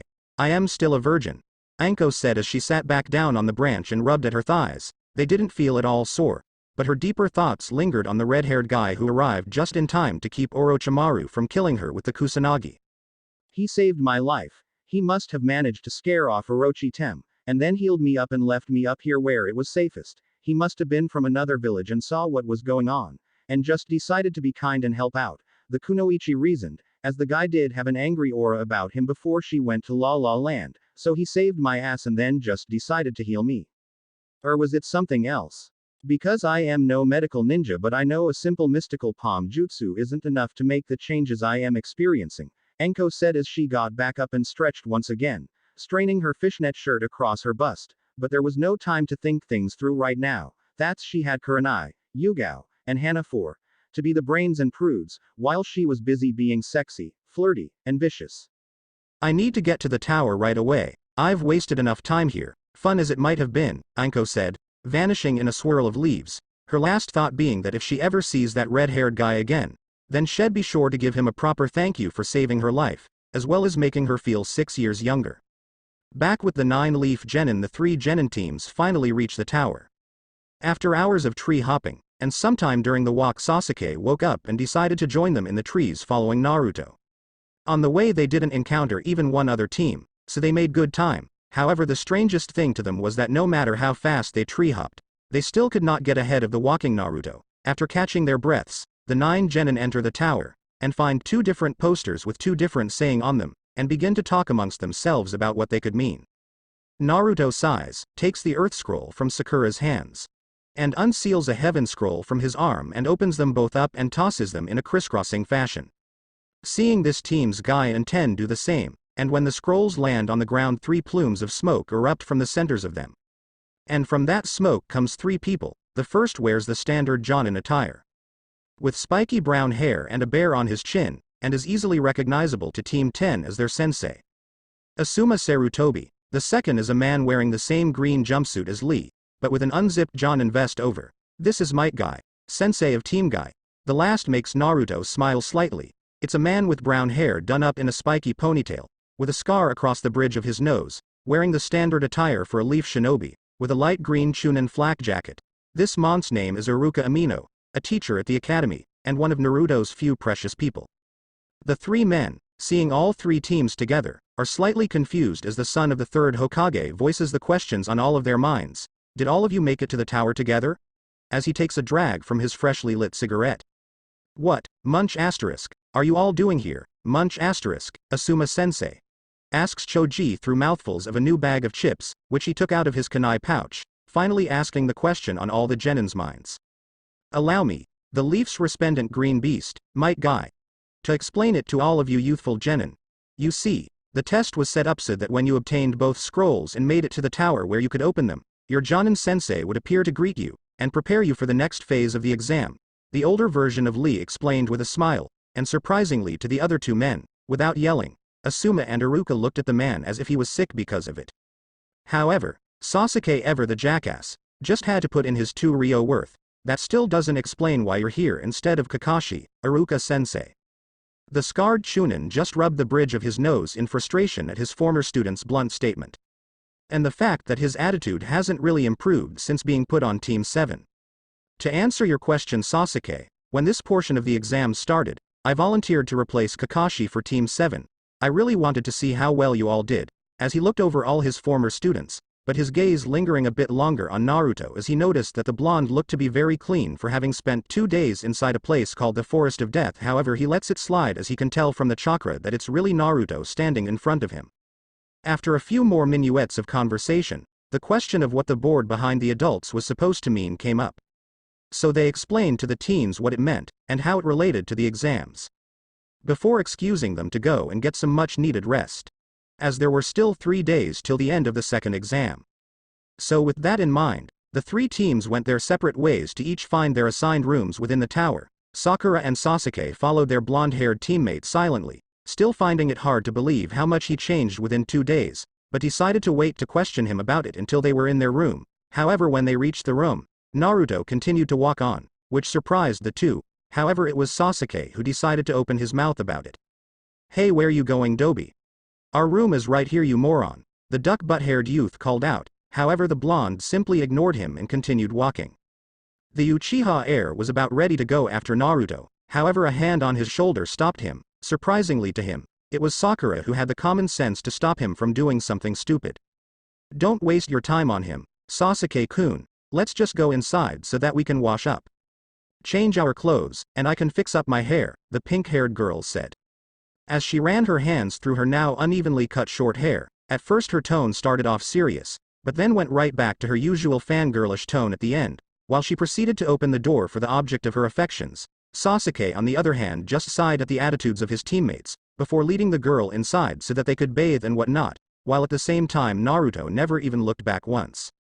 After about 10 minuets of walking, Naruto comes to the door of another room within the tower, and proceeds to knock on the door. Not a moment later the door swings open to reveal Kasumi. The panther demoness smiles upon seeing her master, even though she inwardly scowls at his transformed image, before she bows low at the waist. Lord Naruto. You made it. I am so happy to see you, my lord. I've been so bored sitting here while you were out in the forest playing around with those leaf brats. Naruto chuckles at the girl's exuberance, before putting on his serious face and biting her to rise, before he addresses her. Kasumi. Why do I feel 2 other chakra signatures in the room? What did you do? This causes the brunette to chuckle nervously, before she bows her head. Please forgive me, my lord, but I could not enter the tower alone, so I found one of the other teams from Rock. I fought with them, showing them the powers you granted to me by changing me, and gave them the choice to serve you or die. They all swore allegiance to you, my lord. However, the girl presented a problem. One I solved by sealing her in a storage scroll and taking her place on the team under a transformation. Naruto put his hand to his chin and thought for several long minutes, before finally coming to a decision on what to do. Raise your head, Kasumi. I am not angry at you, in fact I am proud of you, for you have found my first human vassals. Later I will have to give them a test of their loyalty. However, right now isn't the time. I didn't come looking for you to scold you. I came here for another reason. Kasumi raises her head to look at her lord, and when she looks into her eyes she can see an emotion that she's seen many times before, mostly in the males of the Rock Village when looking at her, and that emotion is lust. She shivers at that look before, looking deeper and seeing frustration and aggravation as well, before giving him a seductive look. What can this humble servant do for her lord? The blonde growls, as his transformation comes undone. And he leans in next to her left ear. Don't play games with me. You know what I want, Kasumi. Now get rid of the 2 human boys and see to the needs of your master. Just as Toran used to do for my father when none of his mates were around. All the panther demoness can do is shiver at the feeling of the demon lord's breath on her ear, and nod her head. 10 minuets later the two rock shinobi are standing guard outside the door to the room, as the one on the right who has buzzed black hair and a stocky build, turns to the other who has short brown hair and a thin build. I can't believe we've been relegated to guard duty while they're in there screwing. The thin one turns to his teammate and friend, I know, but hey, we all have needs, and Lord Naruto looked like he was really in need of a good romp, though they could have activated that silencing seal before Kasumi-sama's first moan. I don't know about you, but now I have a raging hard-on. The stocky one nods in agreement with his fellow shinobi before they both just go silent and do as they were ordered to by their new lord and master. About 4 hours later, Naruto and Kasumi come walking out of the room, the redhead straightening his clothing before reapplying his transformation into his former self, while the girl is limping slightly, but has an expression of bliss on her face. Naruto turns to the two boys to address them. You both did well. Now for your next order. When the preliminary rounds begin, I want each of you to do your best, but ultimately lose your fights. Your actual female teammate will be given the order to win her fight, so that it doesn't seem suspicious. The two boys scowl at this but then nod in agreement with their heads bowed, before he turns to Kasumi. As for you, Kasumi, I want you to release the girl and give her her orders. Then I want you to meet me after the prelims, for we will be having a meeting with the Hokage, where I will be claiming my heritage from my human parents. The blue-haired demoness nods her head, as you command Lord Naruto, but my lord, will you be continuing to go around in that form until the actual third test? I only ask because I do not like the thought of the human filth of this village continuing to think you a weakling. The blonde simply smirks, before speaking as he turns and walks away. Oh, don't worry, Kasumi. I have a surprise in store for everyone in the coming days and weeks, one that will show all those who have harmed me, spat on me, and tried to hold me back, that they are no longer dealing with a confused boy, but with a true lord of monsters. Heading back to the room he shares with his teammates. 3 days later, all the teams who passed the second exam could be found standing in a small arena inside the tower. Out of all the teams that entered the forest, 5 teams from the Leaf, 2 teams from Rock, 1 team from Cloud, 1 from Waterfall, and the team from Sand, all passed. Standing in front of a statue of hands in the hand sign for Ram is the Hokage, along with all the Jonin sensei, and the proctors for the first 2 exams, as well as the elders and another Jonin. Anko steps forward. Alright maggots, listen up. Lord Hokage will now tell you all what these exams are all about, so shut up and listen. Hiruzen Sarutobi steps forward. He is an elderly man of below average stature with gray spiked hair, with a goatee of the same color, and dark skin tone. He wears the official uniform of the Hokage, consisting of the customary hat and haori, along with a red, full-length kimono that is tied using a white sash. Thank you, Anko. Now, as you know, these exams are to determine who shall obtain the rank of Chunin. However, what you may not know is that these exams are actually a substitute for war, and with that he begins to explain the true purpose of the exams is to showcase each village's strengths to prospective clients, as all the teens listen with rapt attention, all except for 4 who look bored. Naruto is one of the people not paying attention, as he began to look around at the other competitors. As he quickly writes off most of them as nothing more than pathetic humans who wouldn't last more than 10 seconds against him. However, 3 catch his attention, and all of them kunoichi. The first is from the Sand Village. She has spiky red hair, just a shade darker than his own, which goes down to just below her shoulders. She is a bit on the short side, and petite, with high B to low C cup breasts. She has pale blue-green eyes with black rings around her eyes, making her look sort of like a raccoon, and the kanji for love tattooed on the left side of her head. She wears a black shirt with short sleeves that cuts off at the top of her stomach, underneath which can be seen mesh armor, and a black skirt that goes down 3/4 S of her legs, with a slit up both sides for ease of movement, and under that is black spandex shorts. And on her feet is the standard brown tan sandals of her village. She wears a white cloth over her right shoulder and the left side of her hips, and a wide leather band system over the left shoulder and right side of her hips. With this leather band, she carries around a gourd. She also wraps her black forehead protector over the band. This girl is Gaia, one of the 2 daughters of the 4th Kazekage, and according to Karami, the Jinchuriki for the one-tailed sand raccoon Shukaku. The second is a kunoichi from Cloud. She has long straight blonde hair that goes to her thighs and is tied taut into 2 tails by bandages at the end, and dark eyes, with high C-cup breasts. She wears a short-sleeved black and purple blouse and black pants, both of which have a design similar to Cloud's on them, purple fingerless gloves and a chain of blue beads wound around her left hand. She also wears the standard Cloud forehead protector, sandals and kunai holster which is strapped to her right thigh. She also wears bandages around her arms and legs, as well as a red belt around her waist. This is Yugito Ni, the Jinchuriki of the two-tailed demon cat, who according again to his mother, is named Matabi.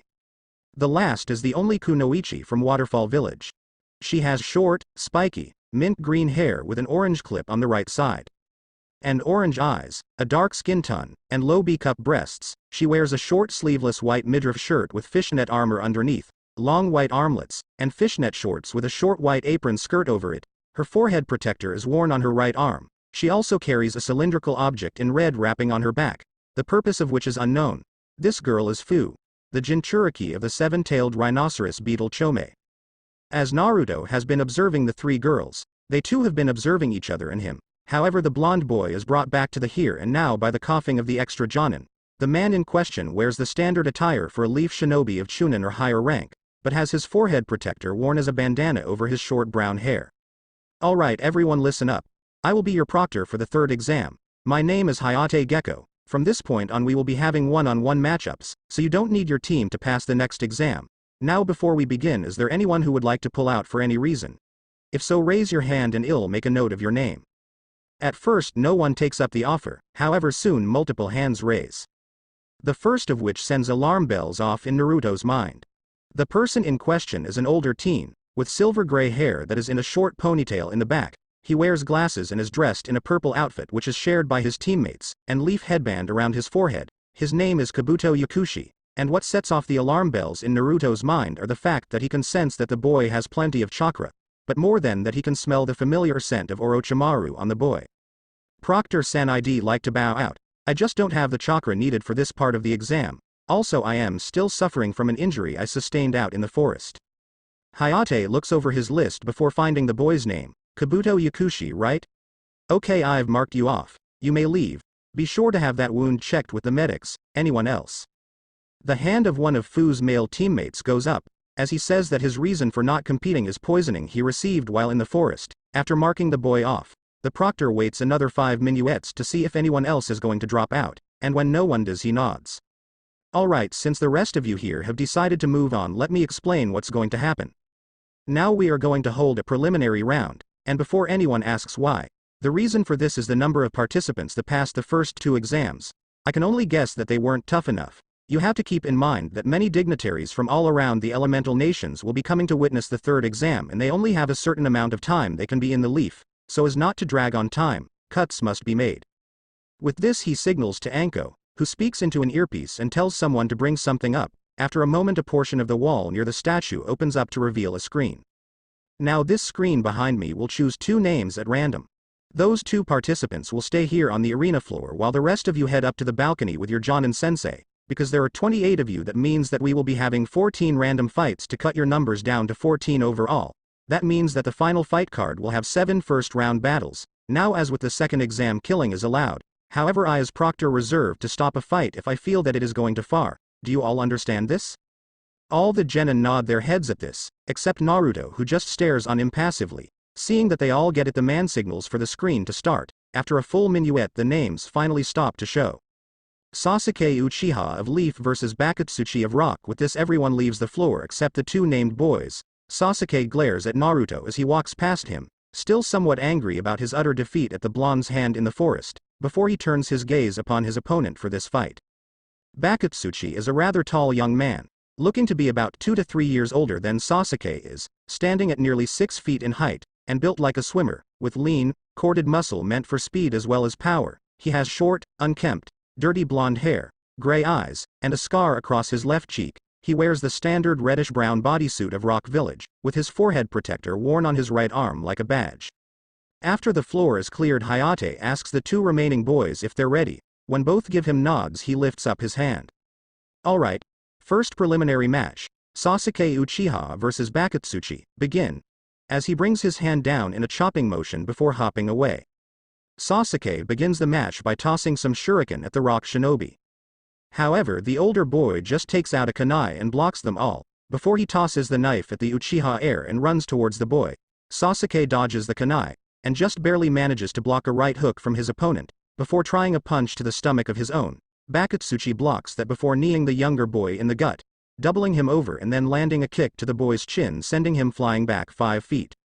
Sasuke rights himself midair and slides on his feet before coming to a stop. He wipes some spit from his chin as the other boy smirks and decides to taunt him. Is that all the power of the last Uchiha? If so, then it's pathetic. I can see how your entire clan was slaughtered by your older brother in only night. If that's the level of skill of their so-called elite, I could almost feel sorry for your village if you're one of their brightest prospects. If it weren't for the fact that I hate this village and I'd much rather fight the 4th Hokage look-alike. These words anger every leaf ninja present, except for said 4th Hokage look-alike, Naruto, who only looks bored. However, the most angered is Sasuke, who activates his Sharingan and proceeds to go through hand signs rapidly, before placing his fingers to his mouth in a circular fashion, sucks in a breath and says fire style, great fireball jutsu, as he spits out a huge fireball which heads straight for the rock shinobi. Bakutsuchi just smirks before going through his own hand signs, and slams his hands on the ground while yelling out earth style wall. As a large wall of rock rises from the arena floor in front of him, the fireball hits the wall and explodes, sending up a cloud of smoke and obscuring the two from everyone else. Up in the stands, Sakura and Ino can be heard cheering Sasuke on, while Naruto just shakes his head, idiot, acting so rashly and wasting a great deal of chakra just because of a few words of insult towards his dead family. He's still so childish. This gets the attention of Kakashi, who since being told what happened in the forest, and the changes of the blonde, has been keeping a close eye on his sensei's only son.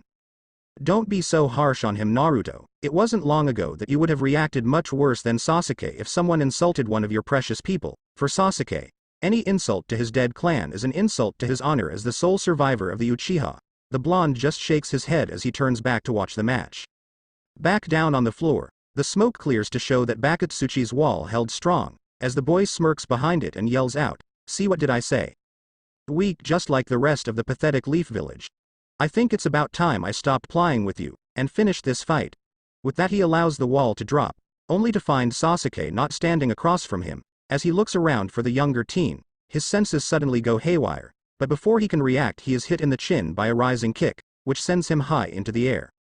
Sasuke appears behind him in mid-air, shocking all the members of Team Guy, especially Lee and Guy himself. Incredible, that's the shadow of the dancing leaf technique. To think he was able to copy it just from watching me do it once. He truly is a prodigy in the springtime of his youth, screams out Lee.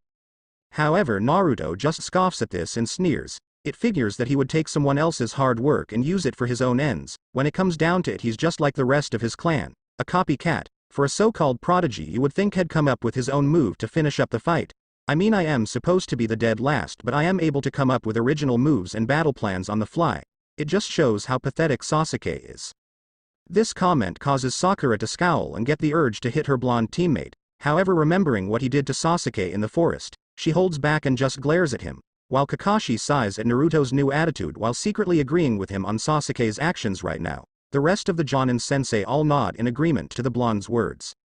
Back with the two fighters, Sasuke proceeds to punch the older boy in the back, then kicks him twice, first the left side, then the right, and then he ends the combo by flipping over his opponent and lands a heel kick to his stomach as they drop to the ground, Lion's combo. He announces as his kick to the stomach causes the older boy to hit the ground with such force it makes a crater, and has the side effect of knocking him unconscious. Sasuke hops away from Bakutsuchi as Hayate comes over to confirm the boy is out, and once he does, he announces, "Winner, Sasuke Uchiha." Most of the Leaf Ninja give the boy a small round of applause, except for Sakura and Ino, who are loudly declaring that they knew their Sasuke-kun would win. The other teams are all silent. However, the two rock teams, especially Bakutsuchi's team, are scowling, as Sasuke makes his way back to his team, and Bakutsuchi is taken away by medics. The board lights up again, and flashes through names, before finally landing on two. Sakura Haruno of Leaf vs Yugito Ni of Cloud. After the two names appear, Hayate calls for the two Kunoichi to come down to the floor. Sakura walks down with confidence, thinking that she's going to beat the crap out of the Cloud bitch and show Sasuke her strength. Yugito appears in a lightning body flicker and looks over her younger opponent, before instantly writing her off as a fangirl, sighing, and deciding to end the fight the moment it begins. The sickly proctor coughs into his hand before asking if both are ready, and after receiving affirmative nods from both, chops the air, begin, and jumps away. Sakura starts things off by tossing a bunch of shuriken at the older blonde girl. However, Yugito merely dodges them with ease. However, it was a feint as the pink-haired girl rushes her while weaving hand signs before two more Sakuras appear. each with a kunai in hand. Yugito easily sees through the illusionary clones, and moves faster than the pink-haired girl can see and backhands her, sending her flying 20 feet to land on the ground on her back. The speed of the cloud kunoichi impresses many there, and most of those watching know that Sakura has no chance. However, it's a certain blonde demon lord who voices what's on everyone's minds, as they watch Sakura stand back to her feet shakily. Sakura should just give up now. There's no way for her to defeat Yugito-san. Kakashi frowns at this and asks, why do you say that, Naruto? Sakura is your teammate, you should have more faith in her. Naruto just scoffs and replies, I might have more faith in her if she wasn't a useless fangirl. The only reason Sakura joined the academy in the first place was to try and get close to Sasuke Teme. She doesn't do any training outside of what she does during team training. She diets, which is not good for a developing body, especially so for a kunoichi, plus all she has in her arsenal of jutsu are the Academy 3, as well as the Academy Taijutsu style which is meant to be built upon. She's going to lose its effect. The boy's words, while harsh, are agreed with by everyone, especially the serious kunoichi in the arena, and makes Ino happy that she asked her father for extra training outside of her team training. Back on the floor, Yugito begins to walk towards her younger opponent, but stops 5 feet from her, sighs, puts her hand on her hip and says, I have to agree with your cute teammate on everything he said. I pegged you as a fangirl the moment I laid eyes on you, and knew right away that this wasn't even going to be a fight. You are an insult to every woman who calls herself a kunoichi. Being a kunoichi isn't about impressing some boy, it's about projecting the image of a strong, independent, self-reliant woman. However, I am feeling merciful today, so I'll give you this one chance to surrender and think about why it is you're a kunoichi. Take it, because if you don't, I will hurt you badly. Sakura, however, doesn't take these words well. In fact, she takes offense to them, and proceeds to take out 2 kunai, holding them in reverse grip, with a sneer on her face. Screw you, you cloud slut. You nor Naruto Baka know what the hell you're talking about. Naruto is a dead last loser. I was the kunoichi of the year at the academy, and I am going to show you that I am not useless. As she proceeds to muster what strength she has left and rushes the blonde young woman with greater speed than before. However, the pink-haired girl made a miscalculation in her actions, because upon the being called a slut, Yugito's eyes instantly became slitted and cat-like, while glowing with fury, before she vanished at a speed that only experienced Jonin could follow. A moment later, Sakura finds herself folded over, with a fist in her gut. However, that pain barely registers before it's replaced by the pain of being kicked in the face, and then with unconsciousness as her head hits the wall hard. Seeing that the pink-haired girl is out cold, Hayate calls the match, winner Yugito ni. As the blonde kunoichi just sniff in contempt, and body flickers back to her teammates and temporary sensei, as Sakura is loaded up on the stretcher and taken away by the medic ninjas. Naruto just laughs at the whole thing for a solid 2 minuets before he finally settles down. I told you that Sakura was going to lose. She should have gave up when she had the chance, but no, instead she had to go and call Yugito-san a slut and assure her beat down, and she's the top kunoichi of our year. Pathetic. I am finally understanding just how pathetic our education was. No wonder other nations believe the Leaf to have gotten weaker. Most of the Leaf Jonin, as well as the Hokage, can only inwardly nod in agreement with the blonde's statement, as they remember how the academy was when they were children, except Hiruzen, as the academy hadn't been founded yet when he was a kid. However, their attention is brought once again back to the screen as it flashes through and lands on 2 new names. Naruto Uzumaki versus Dosu Kinuta. As the 2 now named boys have different reactions, Dosu sweats slightly, and hopes to any god that's listening that he survives this fight, while Naruto just smirks, and thinks how it's time to show the entire world the new and improved Naruto Uzumaki. As both boys get to the center of the arena and face each other, the Jonin and the Hokage can only wait in anticipation to see how the blonde knucklehead has improved. Hayate looks at the 2 genin who are staring each other down, one with intense anger and hatred in his eyes, the other with disinterest, and dare the Jonin say it, boredom. He looks to the 2 and clears his throat. Are both competitors ready? Naruto merely nods his head slightly, while Dosu growls out, yeah, I am ready. Start the damn match already so I can rip him to pieces. Seeing that both teens are ready, Hayate raises his hand in the air. Alright, Naruto Uzumaki of Leaf versus Dosu Kinuta of Sound, begin. As he brings his hand down and then hops away, and just in time too. As soon as the word begin is uttered, Dosu launches himself at the blonde across from him with the speed of a low chunin. With his right fist cocked back in preparation for a strike, he soon closes the distance between himself and his opponent and launches his fist forward with all his might, only to have it caught with ease by Naruto, who does not look at all impressed with the power or speed behind it. However, instead of panicking and being surprised by the blonde catching his punch, the mummy-looking boy just smirks behind his bandages. You should have done that, kid. You see, this right arm of mine is special. Even if my strikes don't hit, you'll still get knocked to your knees. And to demonstrate this, he proceeds to flick his forearm with his other hand, and after a moment Naruto wobbles slightly, before he quickly kicks the other teen 20 feet away, then falls to one knee holding his ears tightly. Those watching are confused as to what happened, as it looked like the blonde had the upper hand. Hinata looks worriedly at her crush, hoping he's alright, before she turns to her sensei, Kurenai-sensei. What happened to Naruto-kun? Why did he suddenly go to one knee? The red-eyed Jonin can only shake her head in reply.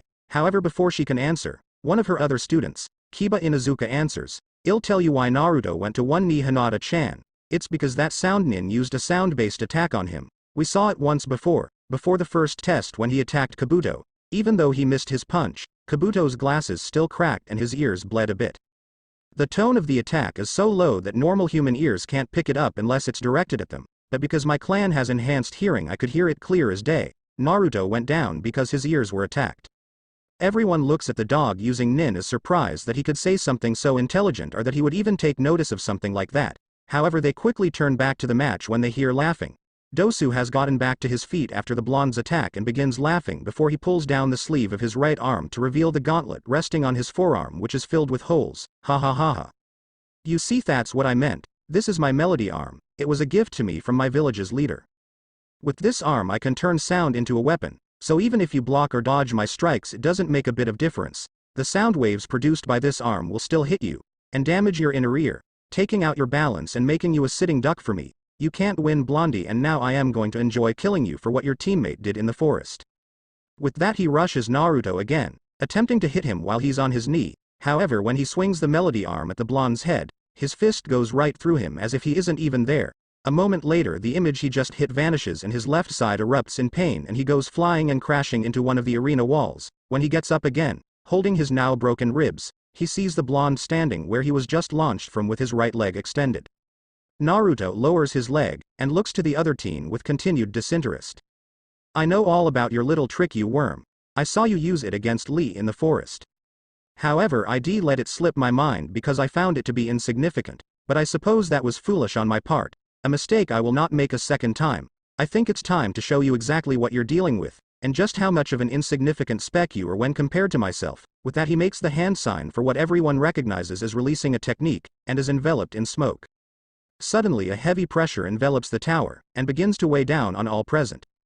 All the genin, with the exceptions of Yugito, Gaia, and Fu, go to their knees, while all the jonin begin to sweat slightly from it. Then everyone, especially the Hokage, Anko, a disguised Orochimaru, and Team 7 watch in awe, as the smoke clears, because when it has finally dissipated, it reveals not the Naruto everyone knows, but in his place a man, with long blood-red hair, with silver streaks through it that goes down to the back of his thighs.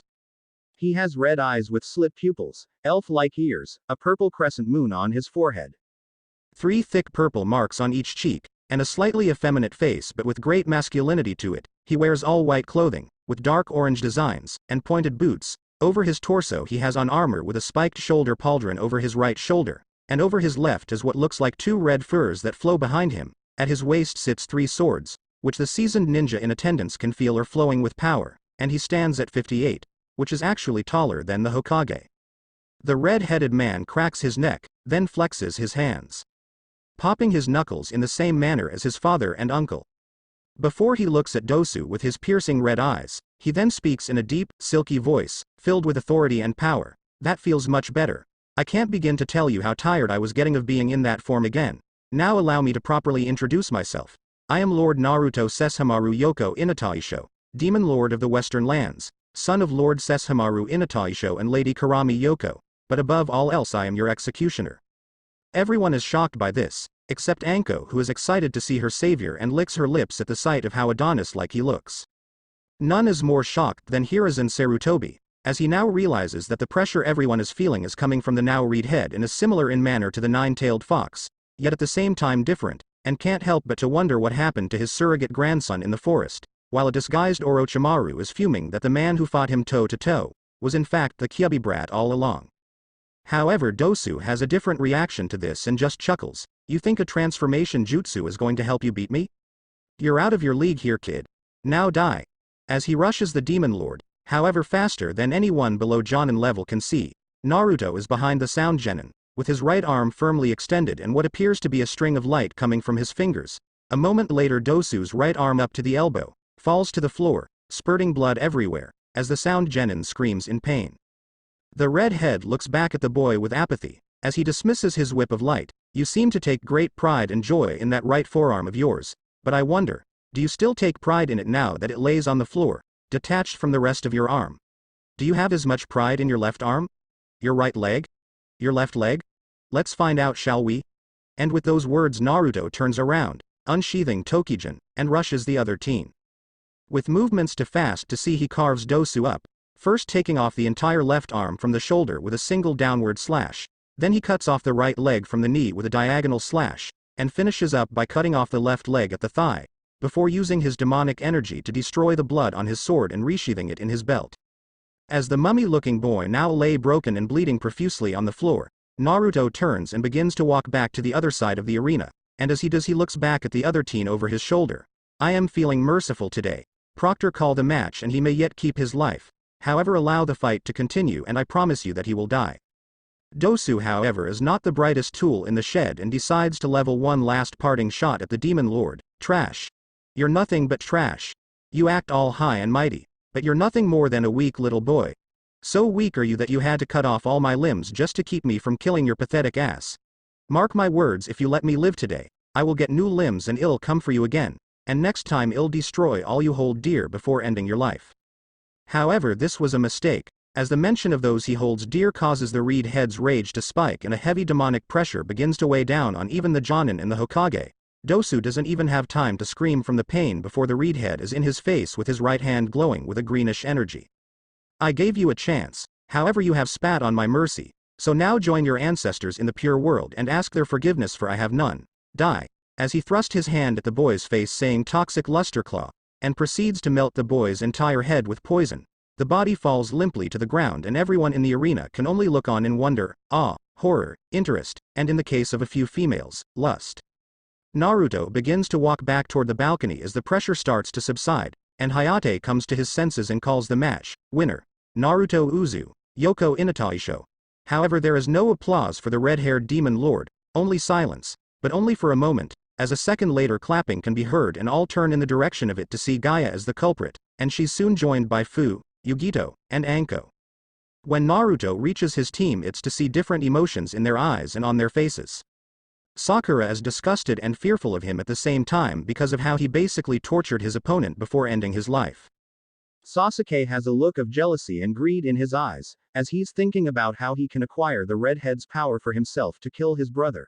Kakashi has a look of both caution and regret in his lone visible eye, caution because of how dangerous his student has proven himself to be, and regret for not being a better sensei and older brother figure to the now redhead when he thought the boy was his sensei's son. Naruto just snorts at them all before he walks past them and takes a spot leaning against the wall with his arms crossed over his chest about 10 feet away. The Demon Lord closes his eyes and just listens to all the whispers that pass throughout the arena about his one-sided slaughter of Dosu, while having a mental conversation with his mother who tells him how proud she is of him for the way he drew out the Sound Nin's pain and agony. Soon enough, though Dosu's body is removed and the mess cleaned up and the preliminaries are continued, he opens his eyes to see who the next competitors are going to be as the board flashes through names and finally stops on 2. Tamari Sabaku vs Tenten Higurashi. This fight goes like cannon, with Tamari nearly breaking Tenten's back on her fan. As the blonde San Kunoichi heads back towards her siblings, she sees the red-haired Demon Lord staring intently at her and winks saucily back at him. Naruto nods back to her in approval, as he internally speaks with his mother. She reminds me of that wind demoness that father once had an interest in. Kagura, I believe her name was. Her command of the winds is almost exactly like that woman's. Karami snorts before responding. I never liked that bitch. She always acted so high and mighty. She wasn't even a real demon, merely a creation and incarnation of the half-demon Naraku. Though you do have a point, that girl has potential to be a great mistress of the wind, perhaps even greater than Kagura, though she would have to be a demon herself for that, Sochi-kun. Naruto internally nods his head in agreement with his mother as he looks at the screen to see who will be fighting next. The screen cycles through all the remaining names before finally landing on the next 2 combatants. Yoroi Akado of Leaf vs Fu of Waterfall. The two named competitors make their way down to the arena floor in different ways. Yoroi Leaf body flickers down, while Fu calmly walks along the balcony towards the stairs. As she passes Naruto, she gives him a seductive wink, causing him to pay attention to the fight that's about to take place. When she finally reaches the floor and stands across from Yoroi, Hayate clears his throat. Are both competitors ready? They both nod their heads while taking their fighting stances, as he raises his hand in the air and then brings it down. Begin, and he jumps away. Immediately the two combatants rush each other at Chunin-level speeds, and begin to engage in a round of taijutsu. Naruto takes notice of how Fu's style seems to rely on great strength and her natural flexibility, while Yoroi uses a slightly upgraded version of the Academy taijutsu style. Karami informs the redhead that Fu is using a derivative of the beetle style which was created by Chome. As the two trade blows, Fu quickly comes to the realization that every time Yoroi lands a blow she can feel her chakra taking a slight drop, so she decides it's time to get to the bottom of things. She ducks a right hook to the face, and lands a hard kick to the Mon's midsection, sending him skidding back 30 feet and cracking a couple of ribs, as she flips backwards to get even more distance. Yoroi, seeing this, smirks behind the purple cloth covering his mouth. I see you've finally figured it out, little girl. Wise move, kicking me away and then getting even more distance, but it won't help you in the end. Fu just looks at him as if he's a moron, before she shakes her head in annoyance and responds, yeah, I figured out that each time you connected with a hit, not only did it do almost no damage, but my chakra would take a plunge each time. I could only guess that you've been sucking it away like a leech and adding to your own. All the other genin as well as the jonin are slightly shocked by this revelation. However, Kakashi, deciding to put his 2 cents in, speaks. Basically, taijutsu is a stupid route to go with that guy, and with how much chakra he's already sucked from her, ninjutsu will probably only suck up what she has left. Looks like this might be the end of the line for that girl. Everyone, especially Sasuke, nod along to this in agreement. However, they all hear a scoff and turn to see it came from the red-haired demon lord. Naruto uncrosses his arms and stands straight up before addressing what Kakashi said. That's where you're wrong, Kakashi. You see, no matter how much chakra that fool sucks from Fu-san, he will never be able to empty her reserves. It was his loss from the start. After all, normal humans cannot hope to defeat people like myself. As he clams up after this and goes back to watching the match, all the Leaf Jonin, as well as the Hokage, instantly understand what he means. Fu is a Jinchuriki as well. Back down on the floor, Yoroi scoffs at the redhead's words. Seems that brat thinks highly of you, waterfall girl, but face it, you're almost out of chakra, so forfeit now and you can keep the little you have left. The green-haired girl just shakes her head before her orange eyes start to glow. You should have taken his words to heart, leech. Now I'll show you just how strong I really am. With that, a greenish-colored chakra begins to swirls around her, as it begins to bubble and look menacing, and the room is once again hit with a large amount of pressure. Every one of the veteran shinobi present are now in awe and shock, as they all recognize the feel of demonic chakra, and can only stare in disbelief that there is 4 Jinchuriki in the exams. Most of the genin become frightened. However, Gaia smirks at the new challenge, even as Shukaku inside her is telling her to be afraid and stay away from Fu. Yugito chuckles at seeing yet another strong female Jinchuriki, and welcomes the challenge, as Matabi prattles on about how it's so great that she can see her siblings again. Back down on the floor, the demonic chakra begins to settle down, and settles on Fu's back as 2 insect-like wings. The green-haired girl just smirks before the wings start to flap, and soon enough she rockets up into the air, doing a couple of laps around the ceiling, before stopping and hovering midair above Yoroi. She then reaches back and unzips the pack on her back. Since you're such a leech, let's see how you enjoy it when you're on the other side. With that, she makes a couple of hand signs, as a ton of bugs come rushing out of the pack, demonic beetles. As she moves her hands, directing the swarm at Yoroi, the older genin scoffs before dodging out of the way of the swarm, which hits where he just was. As he turns around and prepares to launch a jutsu at the bugs, his eyes suddenly widen as a shadow looms over his head, and he looks up just in time to see a large portion of the swarm overhead, and before he can react they cover him. After 30 seconds the man begins to scream bloody murder, making everyone cringe from the sound of the amount of pain he is in. Kiba turns to his bug using teammate Shino. Hey Shino, why the heck is Yoroi screaming like that? I mean, you'd think those bugs were eating him alive, but that couldn't be right. Those things are just like your parasitic insects, and your bugs don't make someone scream in pain like that. The trenchcoat wearing 13-year-old shakes his head before responding in a flat tone. Those insects are unlike anything I have ever seen before, Kiba. While I am certain that they are draining Yoroi of his chakra, I can only guess that they are doing much more than that to him. What I know for certain is that my hive seems to be frightened by those beetles. At this Naruto chuckles and speaks again, those insects are a special breed. They are demonic beetles. Not only do they suck away a victim's life energy, in this case chakra, but they also devour flesh and bone. Those insects grow and thrive on demonic energy, and long ago the entire species became the loyal servants of what you now refer to as the seven-tailed beast, but is in reality a rhinoceros beetle greater demon. So you see, those beetles aren't just eating his chakra, they're eating him alive. Everyone's eyes widen at this as they continue to watch. Suddenly the screaming stops, and with a motion of her hands, Fu summons the beetles back to her, as they all hover around behind her. When Yoroi is revealed, everyone looks on in horror as he is missing chunks of skin from certain parts of his body, and looks to be dead. Hayate walks over to check on the younger man, and seeing his chest moving up and down slowly breathes a sigh of relief, as he raises his hand towards the still flying Fu. Winner by knockout, Fu. The girl does a backflip mid-air in excitement, before concentrating and summoning all the beetles back in the sack and zipping back up, then flying over to her teammates and sensei.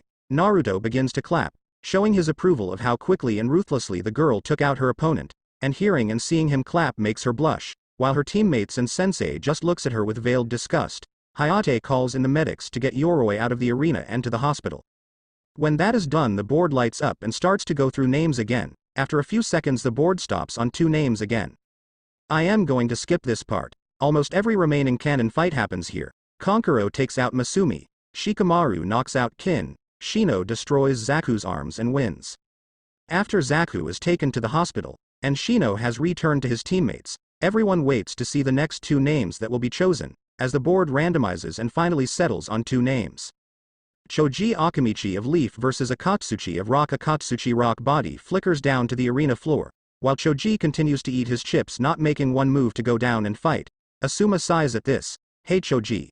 Tell you what, if you win your match then we can go out to barbecue. All you can eat, it'll be my treat. At the mention of a free meal, a fire is lit in the chubby genin as he hops over the railing and lands across from the much larger and slightly older rock genin. Hayate looks at the two. Are both competitors ready? He gets an affirmative nod from Akatsuchi, and a clenched fist from Choji in response, so he brings his hand up before bringing it back down. Begin. And he body flickers away. Choji, all fired up as he is, immediately goes through hand signs before calling out the name of his technique, partial multi-size jutsu. As his midsection enlarges, becoming much rounder, and a moment later his head, arms, and legs retreat into the ball he's become, and calls out the next part of his attack, human bullet tank. He begins to spin and then launches himself at the other boy. Akatsuchi goes through his own hand signs before his mouth bulges, earth release. Golem technique. As he spits out a huge humanoid creature made completely of rock. When the golem is fully formed, it stands in front of Akatsuchi defensively, rears its fist back, and just as the human tank reaches throws its fist forward and hits the rolling ball of death straight on. The resulting shockwave created from the irresistible force meeting the unmovable object causes a slight wind to pass through everyone, before the human tank is sent flying back, and Choji loses control of his transformation just before he hits the wall hard. The golem suffers for its action though, as the fist it used is now destroyed. Choji manages to shakily stand back to his feet after hitting the wall, and looks across at Akatsuchi and his golem. He shakes his head and raises his hand. Proctor-san, I forfeit.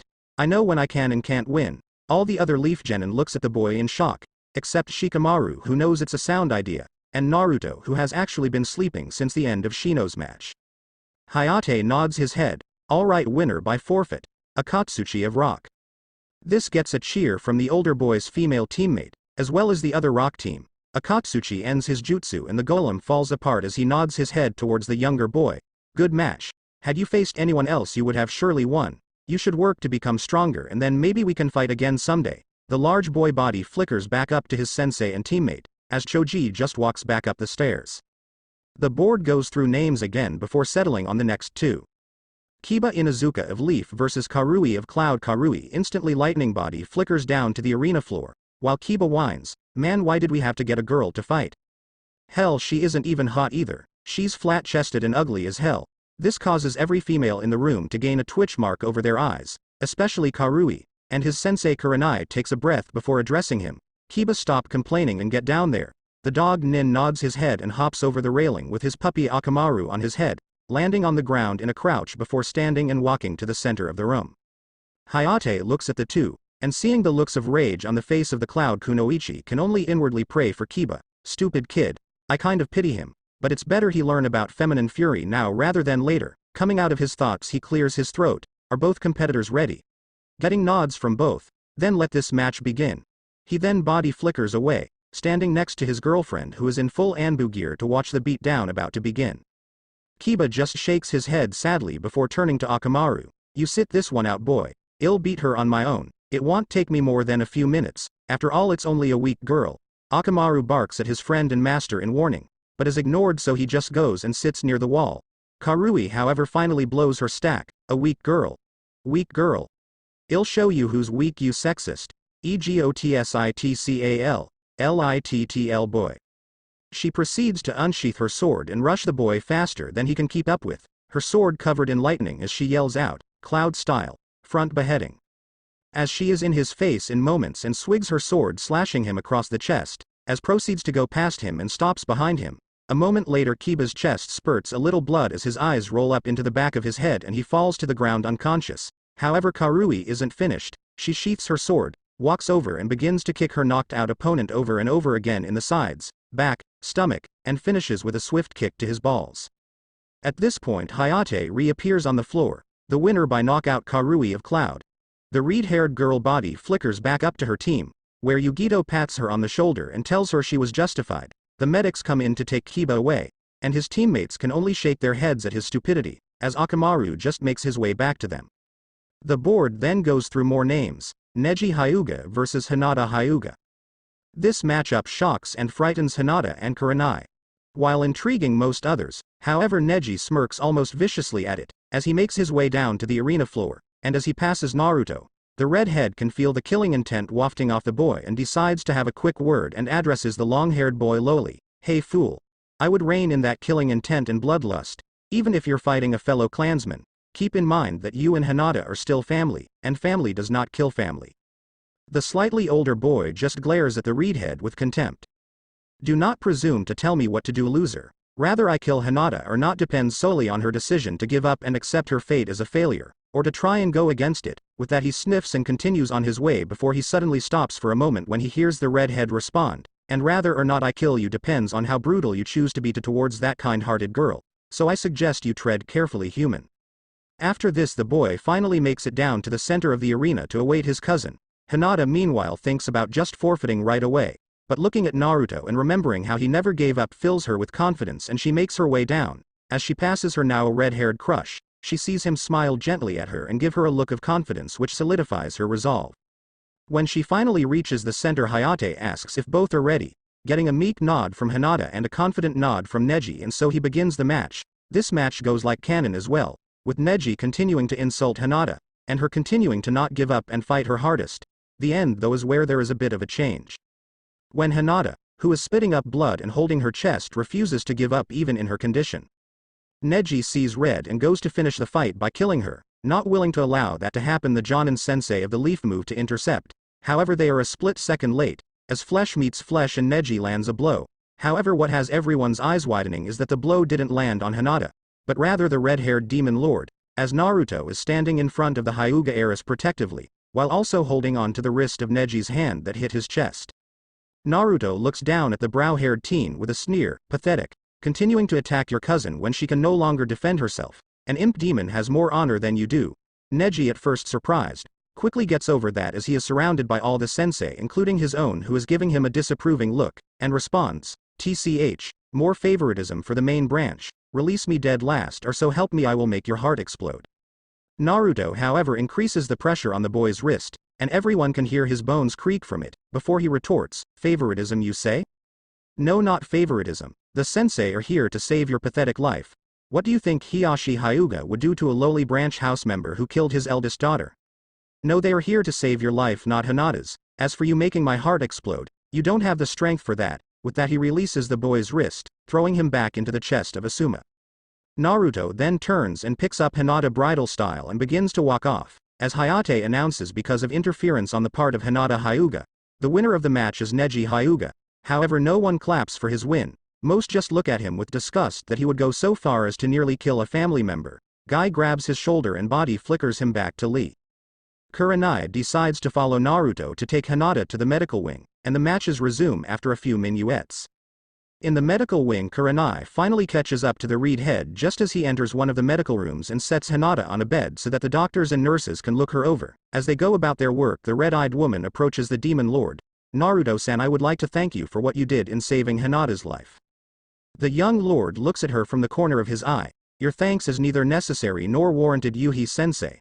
I hate to see family trying to kill each other, as my own family has a long history of such a thing between my father and uncle. What I did out of selfishness and pride, but also a little out of care. Hinata is a good girl and did not deserve to die." The dark-haired woman nods her head at this, before moving to stand in front of him and look him in the eye. "Still, you have my thanks. Hinata is more to me than a student. She is like the younger sister I never had. So I say this with all honesty. Thank you, Naruto." The redhead looks into her alluring red eyes, and nods in response before he turns and starts to head towards the door. "You're welcome. Since you're here to watch over her, I'll return to the arena to finish watching to matches. There is only one more I am interested in watching," and with that he's gone.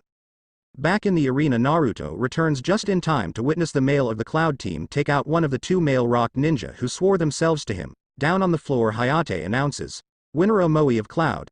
As the dark-skinned young man puts his sword away and body flickers back up to his teammates, as the rock nin is taken away by medics for electrical burns. Naruto turns to Kakashi slightly. "What happened while I was gone?" The silver-haired, cycloptic ninja eye smiles at this before replying, "Well, while you were gone there were a few quick matches. Ino faced off with the one of the waterfall nin and won surprisingly. She got him with her mind transfer jutsu and made him forfeit. Then that rock kunoichi, Kuretsuchi, took out the other waterfall nin using the lava release bloodline and revealed that she's the granddaughter of the Tsuchikage." The redhead is slightly impressed with Ino winning her match as he remembers her being just as big a fangirl as Sakura. Then he nods his head to the news about the pink-eyed rock kunoichi, already knowing about her relation to Oanoki through Kasumi, as he listens to the rest of what his sensei is saying. Then was the match that just happened. Omoi of Cloud defeated Ichinos of Rock. All that's left now are Gaia of Sand, Rock Lee, and two more rock ninja. At this, Naruto nods his head before he replies, "Good, then I haven't missed anything important." As he goes back to where he was before stopping Neji, leans against the wall, and folds his arms over his chest. The board flashes through names again before stopping on two of the finale four. Ayaka of Rock versus Hachiro of Rock. The two Rock teammates are slightly shocked at this but at the same time looking forward to it, and they smirk at each other before making their way down to the floor and standing across from one another. Hayate looks to them both and asks, "Are both fighters ready?" Both nod in response as he brings his hand down, "Begin," and vanishes. The two start things off by throwing shuriken and kunai at each other. However, the sharp weapons of death clang of each other, so they change tact and rush, beginning to engage in a round of taijutsu. Unknown to anyone except for Naruto, the two are having a whispered conversation. As Ayaka deflects a punch, she says, "Remember what our lord said, Hachiro. You are supposed to lose, but make it look good. I think that after our little hand-to-hand exchange here we go through a few jutsu, before I flash you a little of my chest to distract you and hit you with a mud bullet and take you out." The stocky boy grunts in response while ducking a high kick from her, before he replies, "Yeah, that sounds good, and it's a win-win situation, because you get to win the match and I get a sneak peek of those beautiful breasts of yours," as he gives a slight perverted grin at the thought, causing the girl to actually hit him in the stomach with a double kick and sends him stumbling back. After they're separated, the brown-haired girl says loud enough for everyone to hear, "This is getting up nowhere, Hachiro. Let's see who has the better jutsu." As she begins to go through hand signs, the boy recovers and responds, "I can assure you it will be me, Ayaka." As he begins to go through his own hand signs, the two finish at the same time as the girl creates wolves made of rock that rush at the boy as he creates a bear made of stone, and the two jutsu meet in the center. The bear has the advantage at first, taking out 2 out of the pack of 6 right away, but eventually it becomes more even as more wolves disappear, until only one wolf remains, and in the end the two creatures destroy each other, leaving the two nin breathing heavily from using 2 such chakra-taxing jutsu, and those watching impressed with the level of elemental manipulation the two genin can use. After catching their breath, they enact their plan, as Ayaka, in a ploy to try and release the heat from her body, stretches out the neckline of her shirt and mesh under armor, giving her teammate a good view of her C-cup breasts. As the boy ogles the girl's chest and starts giggling perversely, she makes a few quick hand signs before bending backwards somewhat as her cheeks puff up and she can be heard saying, "Earth release, mud bullets," as she spits out 3 large balls of hard mud. So distracted by having seen some of the girl's chest, Hachiro is unable to react in time and is hit dead on by the mud bullets, sending him tumbling through the air. Covered in mud, he lands on the ground flat on his face and is knocked out cold, still with the perverted smile on his face. Seeing this, Hayate appears, and making sure the boy is out, says winner by Ko Ayaka of Rock.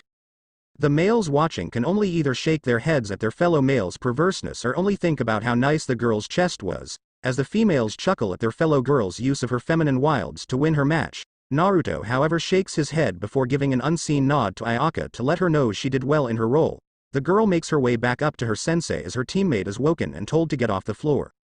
After the arena is cleared again, Hayate coughs before announcing, the final match will be between Rock Lee of Leaf and Gaia of Sand. However, we will take a brief 20-minute break.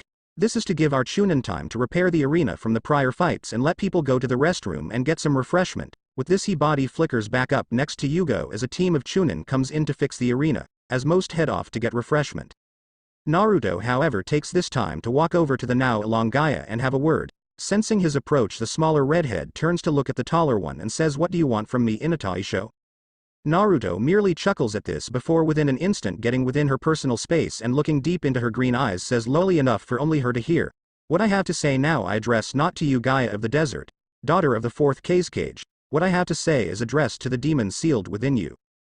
Gaia's eyes widen at this, as she didn't think anyone except the higher-ups of Leaf knew that she was the Sans Jinchuriki. However, Naruto just continues on. "Now Shukaku, I know you can hear me inside of this beautiful young lady, so listen carefully. I will allow Gaia to have her fun and to sat the lust for blood you have given her. However, I will not allow either of you to kill my comrades, so when fighting Lee, no matter how much he may back you into a corner, you will not kill or maim him." At this, he begins to let some of his demonic energy seep out and into the body of Gaia before he continues on. "If you disobey my conditions, then I promise you more pain than you could ever imagine, raccoon. This I promise on my honor as the Lord of the West." With his piece said, he reins his demonic energy back in and steps back from his fellow redhead and smiles at her. "I wish you luck in your coming match, Gaia-chan." He turns and heads back over to where his teams has been standing to await the return of Sasuke and Kakashi.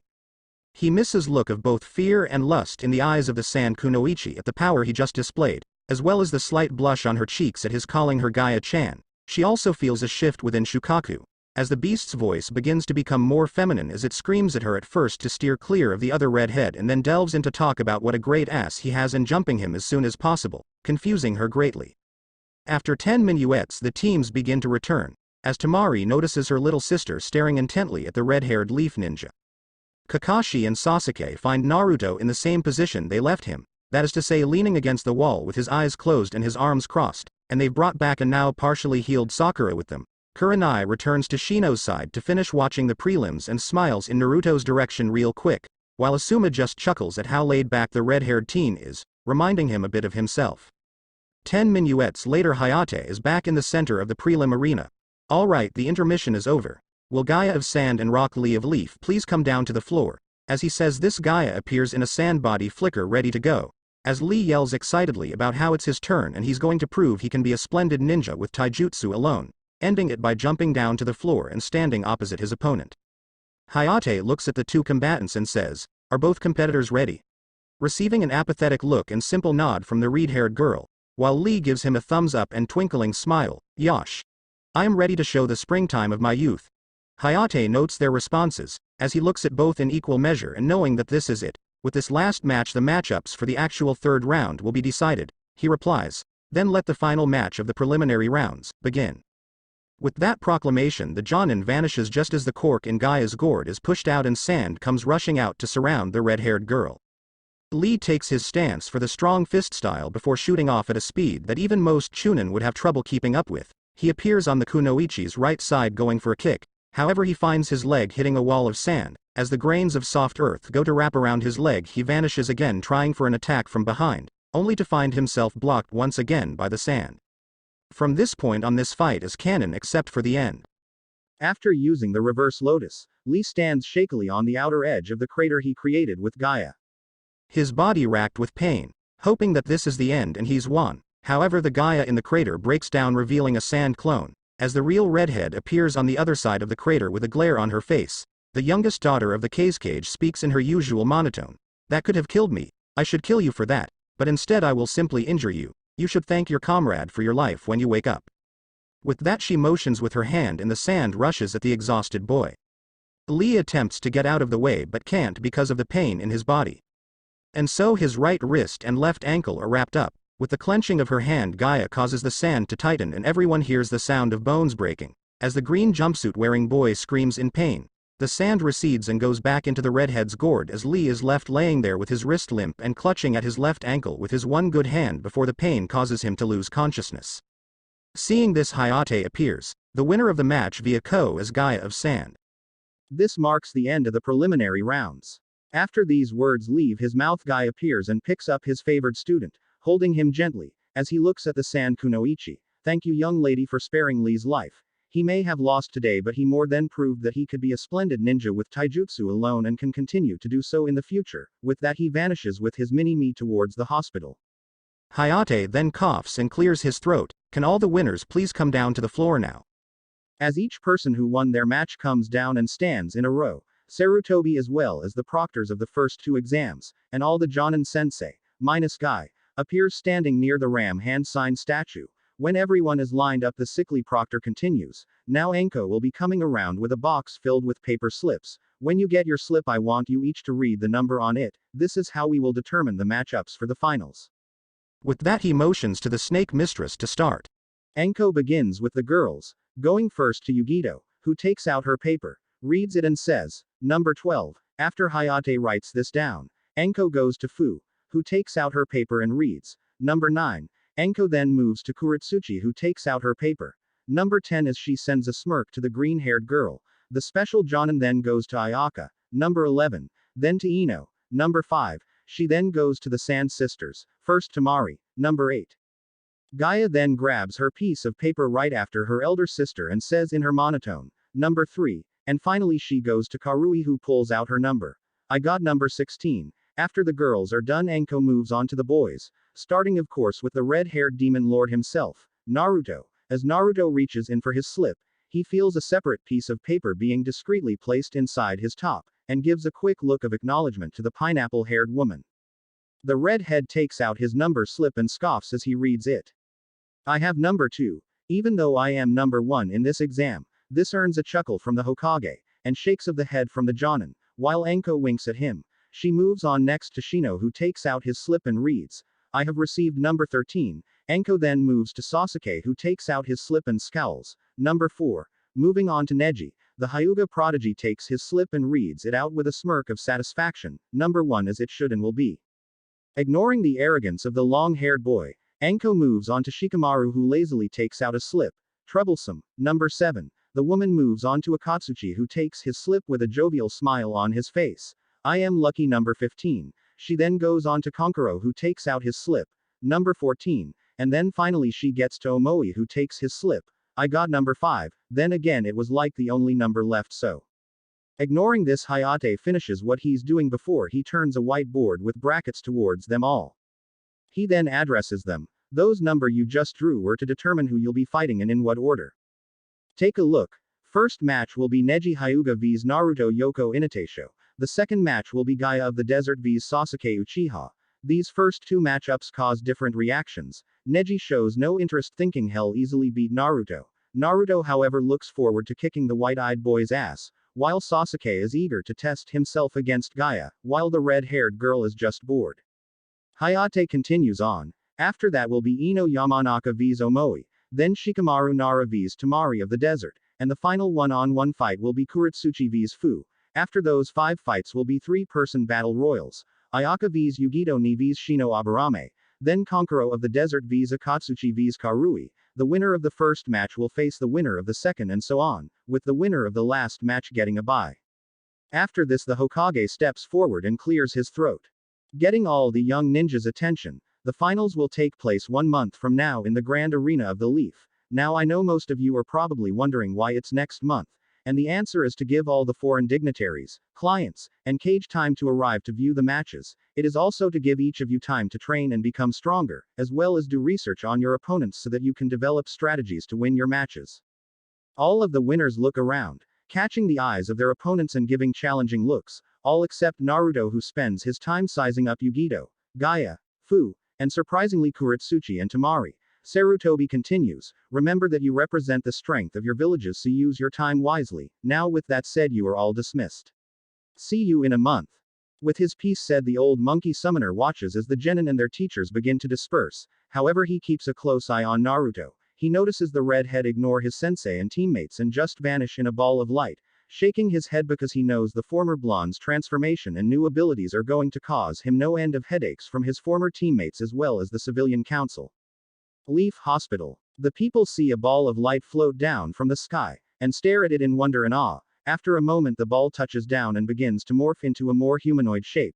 When it's finished and the light recedes, it reveals the form of Naruto Yoko Inatasho. The civilians and even the ninja don't recognize the former blonde, thinking him to be some sort of god. The women and teenage girls even drool at how handsome he is.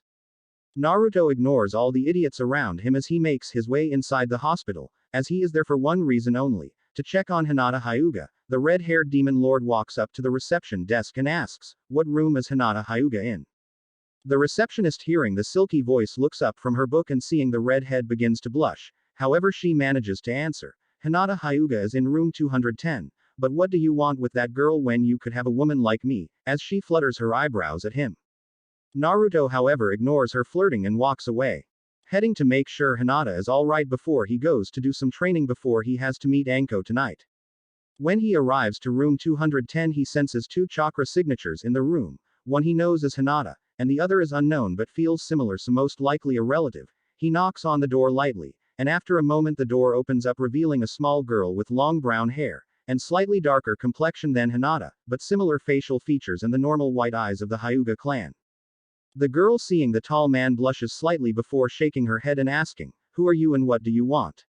Naruto smirks at her attitude, while also chuckling internally, before he replies with all his nobility, "I believe it is customary to introduce yourself first before asking another for their name, young lady, or has the lessons on manners lapsed in the Hyuga clan?" The girl's eyes widen at this, as Hinata, hearing her crush's words toward her sister, can't help but giggle. The brown-haired girl blanks her face before bowing slightly. "Forgive me for my rudeness, sir. My name is Hanabi Hyuga, younger daughter of Lord Hiashi Hyuga." The redhead inclines his head slightly to Hinata's younger sister before saying, "Nice to meet you, Hanabi-san. I am Naruto Yoko Inatasho, Lord of the Western Lands, only child to Lord Sesshomaru Inatasho and Lady Kurumi Yoko. As for why I am here, I came to visit your sister." The younger Hyuga heiress nods before turning to her sister with a questioning look. As the older Hyuga heiress nods her head indicating it's alright, Hanabi moves aside so that Naruto can enter. And after he's inside, she goes to head out. "Well, I'll allow you two to visit. I need to get home for afternoon training. Get well soon, sister." With that, Hanabi is gone, closing the door behind her. Naruto walks closer to the blue-haired girl's bedside before asking, "How are you doing, Hinata-san?" The lavender-eyed girl smiles shyly at this before replying, "I am fine, Naruto-kun. Thank you for asking. The doctors say that my heart should be fully healed by the time of the final rounds." The redhead nods at this, his eyes softening as he speaks again. "That's good to hear. I am glad you're going to be okay. I should let you rest. I have some training to do." As he goes to leave, the blue-haired girl speaks up, "Wait, Naruto-kun. Why did you save me from Neji-Nisan?" The redhead turns back to her and answers, "I saved you because no one should die by the hands of family, but more than that, I heard your words about being inspired by my former self to never give up, and it stirred something inside me. I have looked back on my memories and recalled all the times I had the feeling I was being followed and how I thought I saw flashes of blue just to find nothing, and realized it was you, always following me." At this, the girl blushes a bright shade of red. Naruto ignores this and continues, "Then I thought about all the times I've talked to you over the past and how you always got red and stammered. And how when I got close to check your temperature you would faint, and realized that you have always cared for me. I was too dumb to realize it then, Hinata, but I do now. And I would have hated myself if I allowed you to die and never got the chance to really know you. That is why I saved you from that prick Neji, so that I would have the chance to get to know you better." These words cause the Hyuga heiress to blush even harder. However, the blush soon comes off her face and is replaced with a look of worry when her crush says, "What Neji did and tried to do to you is unforgivable. That's why when I face him in the first match of the finals, I am going to teach him a lesson he will never forget." As he clenches his clawed hands into fists, Hinata looks down sadly before replying, "Naruto-kun, can you do me a favor? I know I have no right to ask this, but please, don't hurt Neji-Nisan too badly. I know that he tried to kill me and would have if not for you, but he's still my cousin and I don't want to see him killed or crippled. The redhead stares at her in shock for a moment before schooling his features and letting his face soften and answering, I should kill him for what he tried to do, but I'll do as you ask and not harm him too badly, but I will teach him about respect for family by kicking his ass. Hinata's head raises up and she smiles softly at the redhead, thank you Naruto-kun. The boy just nods his head and responds, you're welcome Hinata-chan, well I'll be going now, rest well and get better soon. With that he exits the room, leaving a brightly blushing Hyuga heiress to rest and recover. As he exits the hospital he's surrounded by multiple Anbu. As one wearing a boar mask steps forward, Naruto Uzumaki you are summoned to appear in front of the Honorable Council. Suddenly all the Anbu feel an intense pressure weigh down on them. As they see Naruto giving an icy glare at the boar-masked man, my name is Yoko Inatasho, not Uzumaki. If you ever address me by that false name again I will make sure that you are unable to address anyone anymore by ripping out your vocal cords. After a moment the pressure subsides as Naruto turns and starts to walk off. The bird-masked Anbu asks, where are you going Inatasho? The redhead stops a moment and sighs, you said that I was wanted by the tools of the council, so I am heading to the Hokage Tower to meet with them. With that he continues to walk off, leaving the Anbu to shake their heads for a moment before vanishing via body flicker. Hokage Tower. Council Chambers. In the council chamber of the Hokage Tower sits the governing bodies of the village hidden in the leaves. The chamber is a circular room with two long tables arranged in a U shape, and in the middle of the two tables is a raised platform with another smaller table where the Hokage and his advisors sit. At the right side table sits the 10 members of the civilian council, made up of all the richest merchants and tradesmen in the village. At the left side table sits the heads of the 10 major shinobi clans of the Leaf.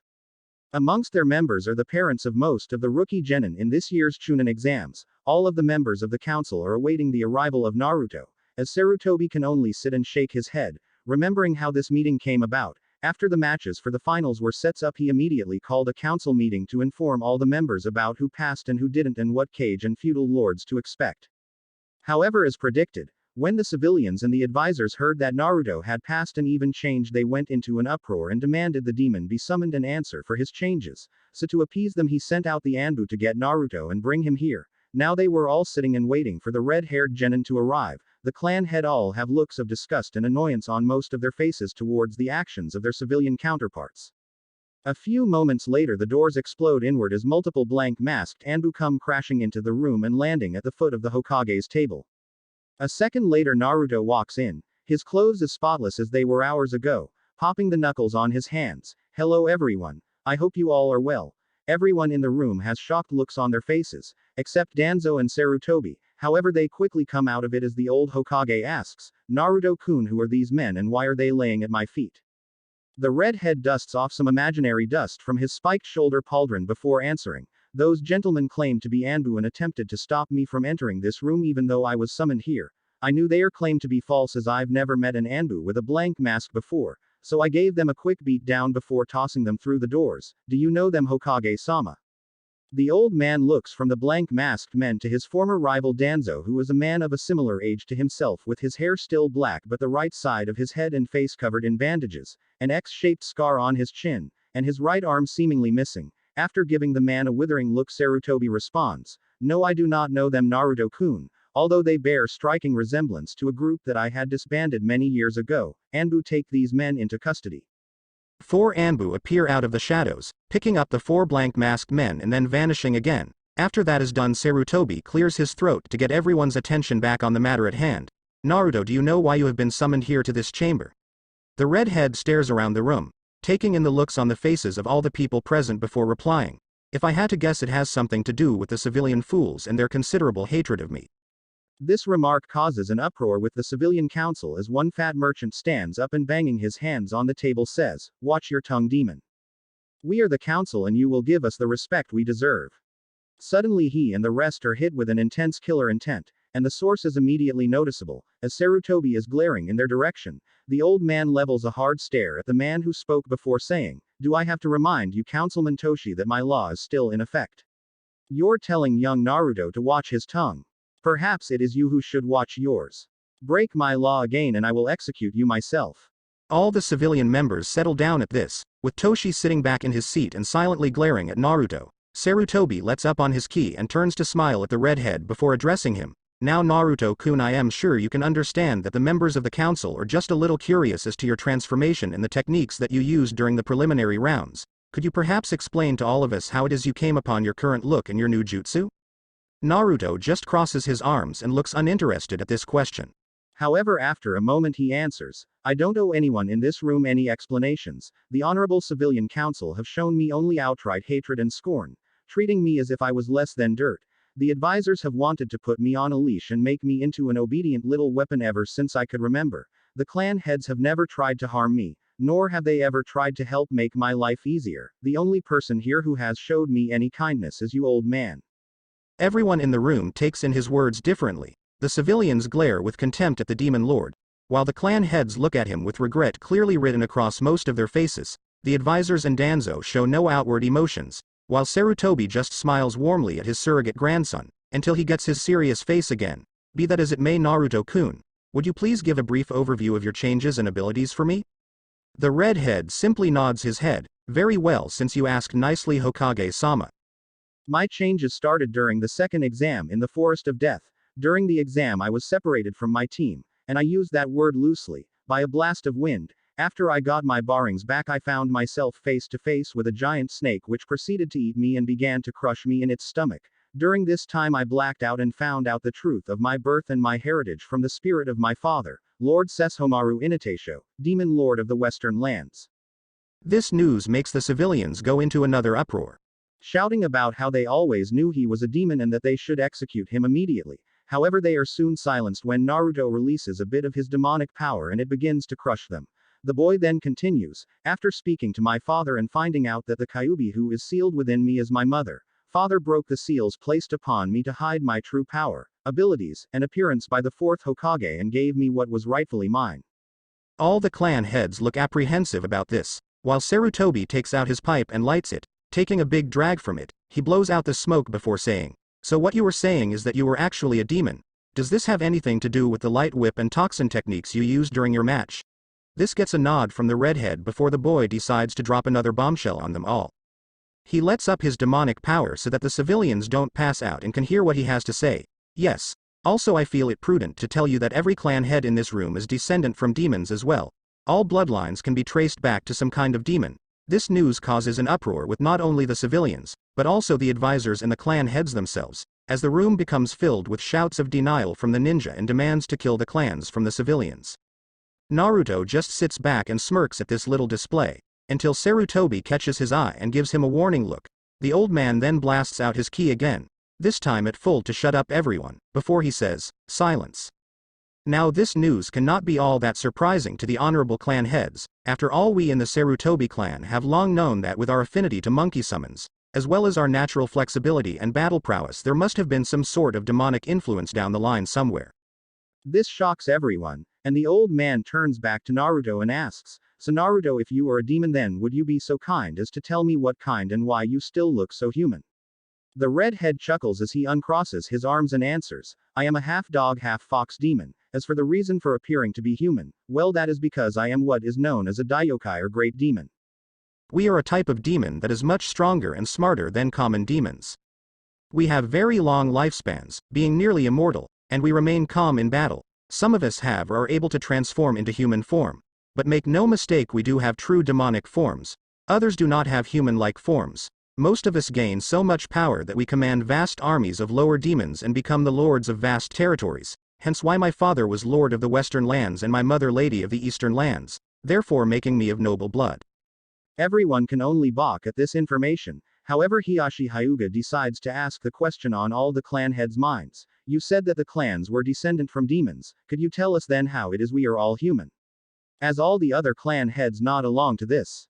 Naruto, however, chuckles at this before he answers, demonic blood, no matter how powerful, does thin out over generations of breeding with humans. You see, the offspring of a demon and a human is a half-demon, and if that half-demon mates with a human, then their offspring most times is 75% human, and the demonic blood just becomes weaker and weaker as each generation mates with humans.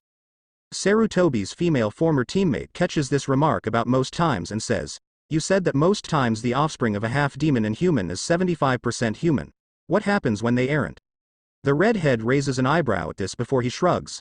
Well, then the opposite occurs and the child is just as its demon-blooded parent and is half demon. However, for that to happen the parent's demon blood must come from a very powerful Daiokai, such as with my uncle Inuyasha.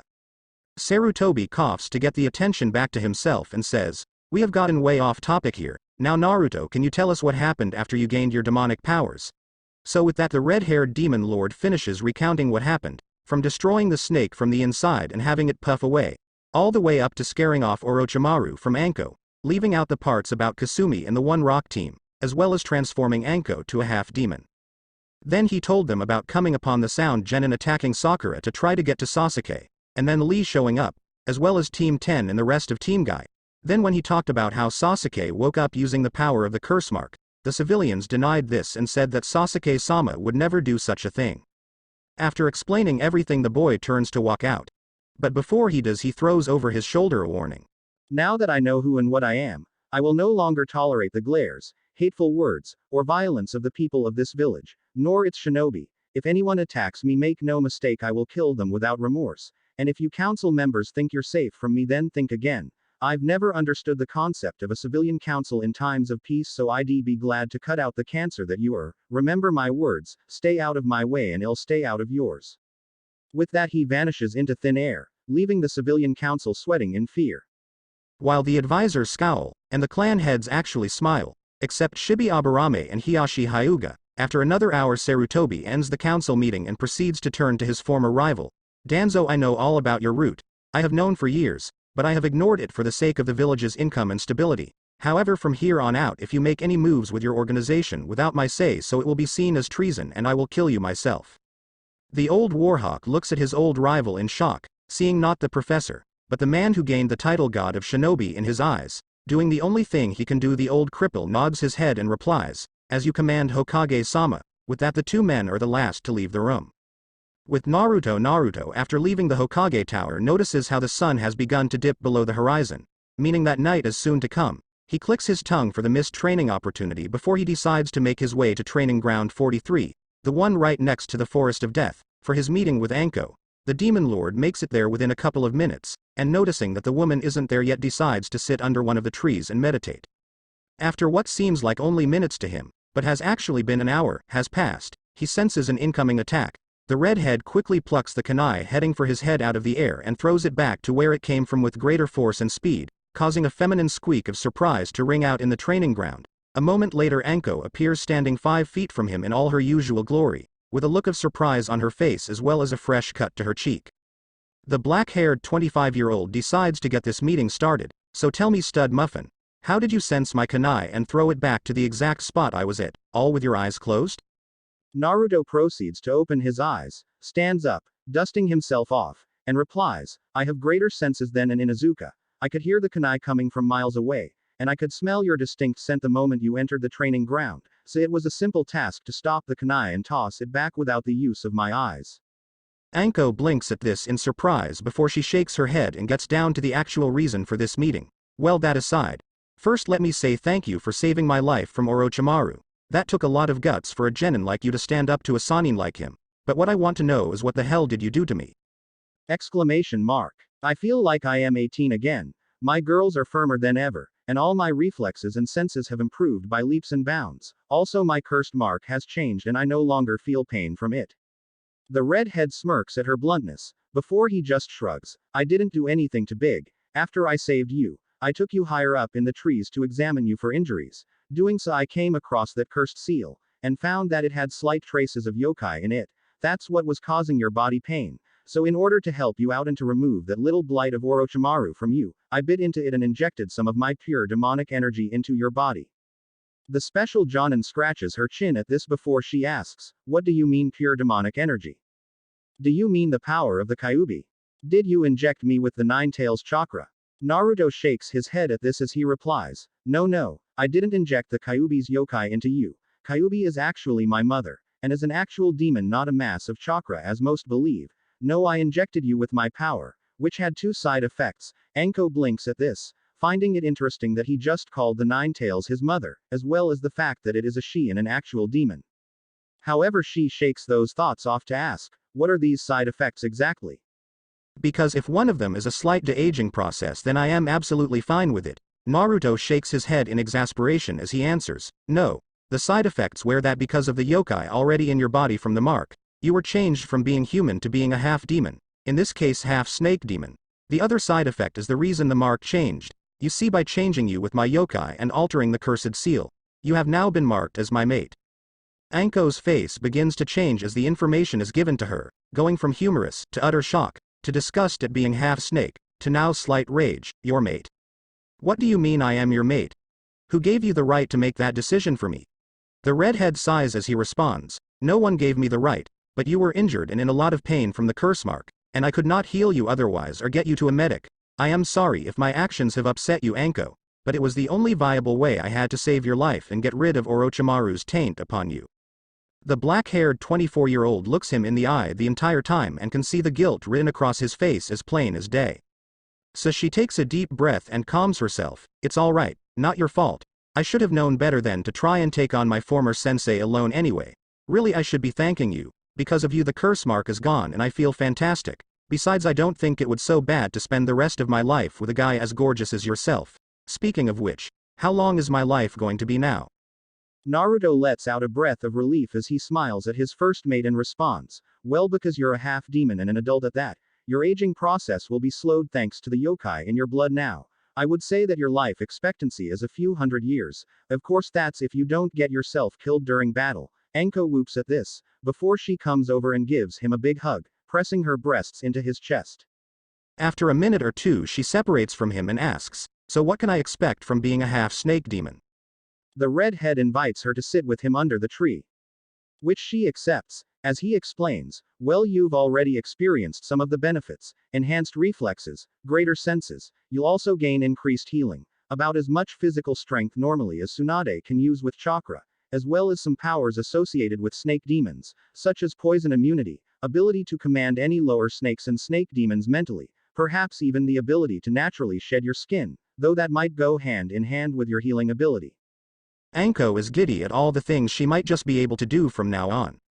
The two proceed to spend another 2 hours together getting to know one another better and setting up a time and place to meet and train together in their powers, as Naruto's powers and abilities are still pretty new to himself. After that they go their separate ways, with Anko heading to T&I and Naruto going in search of a certain someone, but not before Anko gives him an extra key to her apartment and tells him to stop by any time. Later that night finds Gaia of the Sand sitting on the roof of the hotel she and her siblings are staying in, as the red-headed girl stares up at the full moon. The moon, it always gets my blood boiling, always makes me want to kill someone. I wonder who will be foolish enough to come near me tonight and risk death. Just then she can hear the now female Shukaku begin to whimper and retreat back into the deepest parts of her mind, as a male voice comes from next to her. Nice night, isn't it? The moon looks so beautiful tonight. When she looks to her right she finds her fellow redhead, Naruto Yoko Inatasho, standing there without even a hint of fear or concern on his face. She nods her head to his question as she replies in her usual monotone, yes, it is a nice night. The full moon always makes me want to kill. What about you, Inatasho-san?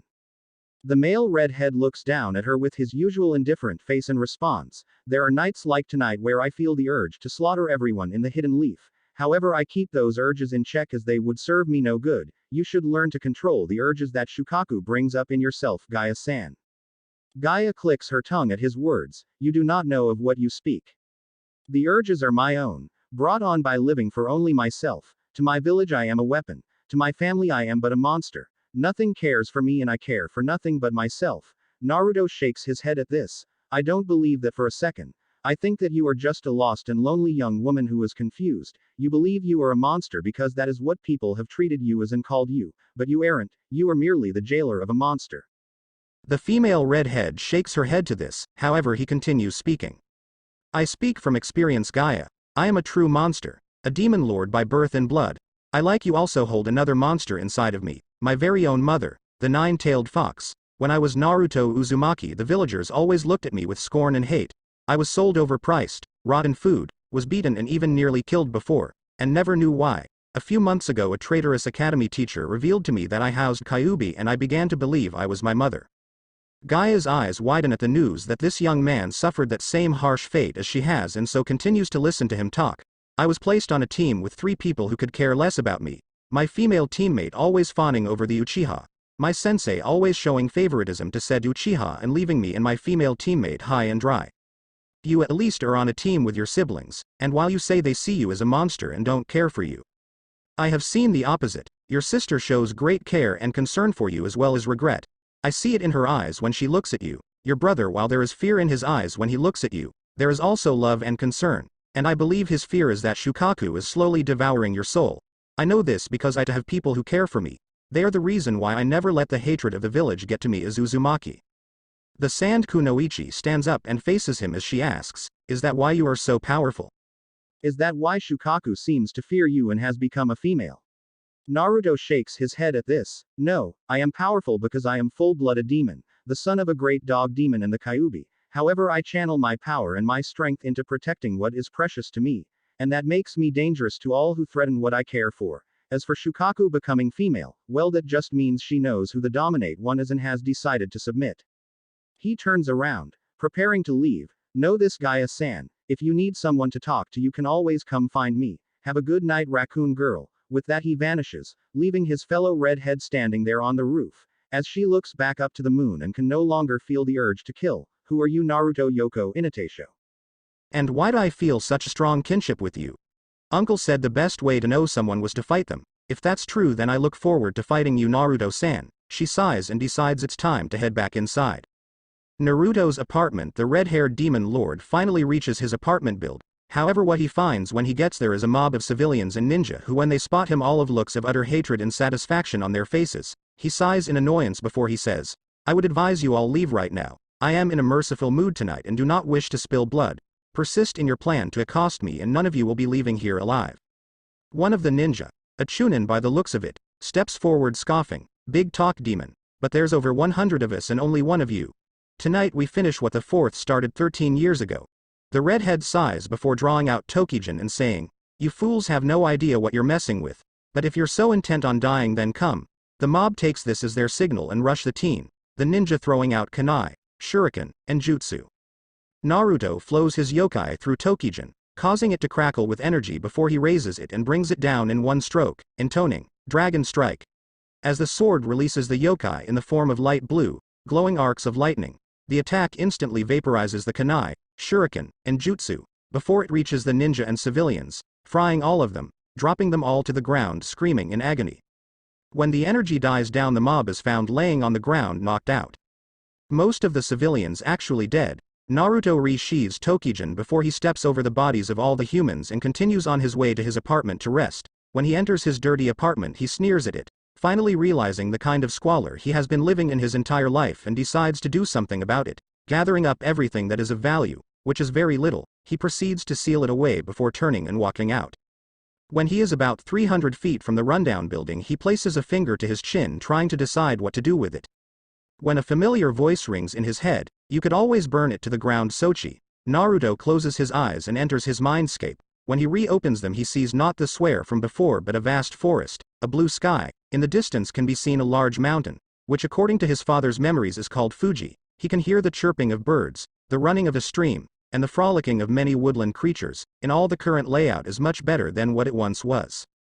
After a moment, he proceeds to make his way down the woodland path laid before him, heading towards where he knows his mother's cage should be. After a few minutes' walk, he makes it to the location. However, instead of the cage, he sees laid out before him a magnificent palace, and standing on the top of the steps leading up to the entrance is a woman. She has long, blood-red hair, stands at 55 with an hourglass figure complete with DD cup breasts and tan skin. She is wearing a flowing crimson kimono with the image of foxes all over it. She wears no shoes on her dainty feet. The nails on her hands are sharpened into claws. But the most striking feature of this woman is the 9 fox tails flowing behind her. This is Karami Yoko, the 9-tailed fox demoness, and Naruto's mother. Karami smiles warmly at her kid as she begins to walk down the steps to meet him. Welcome, Sochi-kun, to my new cage. The two meet halfway and embrace in a hug, as the younger demon replies, it's good to see you, Ka-sama. However, I did not come for pleasantries. You mentioned burning down the apartment building. I wish to know what you meant. After all, I know no fire techniques. The woman first pouts at his seriousness, but then chuckles at his cluelessness, finding it cute. She releases him and leads him to the top of the stairs. Where there is a throne-like chair, she takes a seat, crossing her long silky legs, as she says, My dear Hiranori-chan, half of your genes and yokai comes from me. That means that all the abilities that I can use, so can you, and chief amongst those abilities is Kitsunebi or Foxfire. There are several types of Foxfire from the harmless green flames. At this she summons up a green-colored flame on the tip of her right pointer finger as she continues. Which is meant mostly as a distraction and is the weakest kind of Foxfire. All the way up to purple Foxfire, as she opens her hand and summons a ball of dark purple flames. These are the most powerful flames a fox demon can achieve, and is only possible by those who have reached 8 to 9 tails, like myself. These flames rival that of the black flames of the goddess Amaterasu, and the white flames of purification that some priests and priestesses use. She proceeds to banish the flames and smiles softly at her son.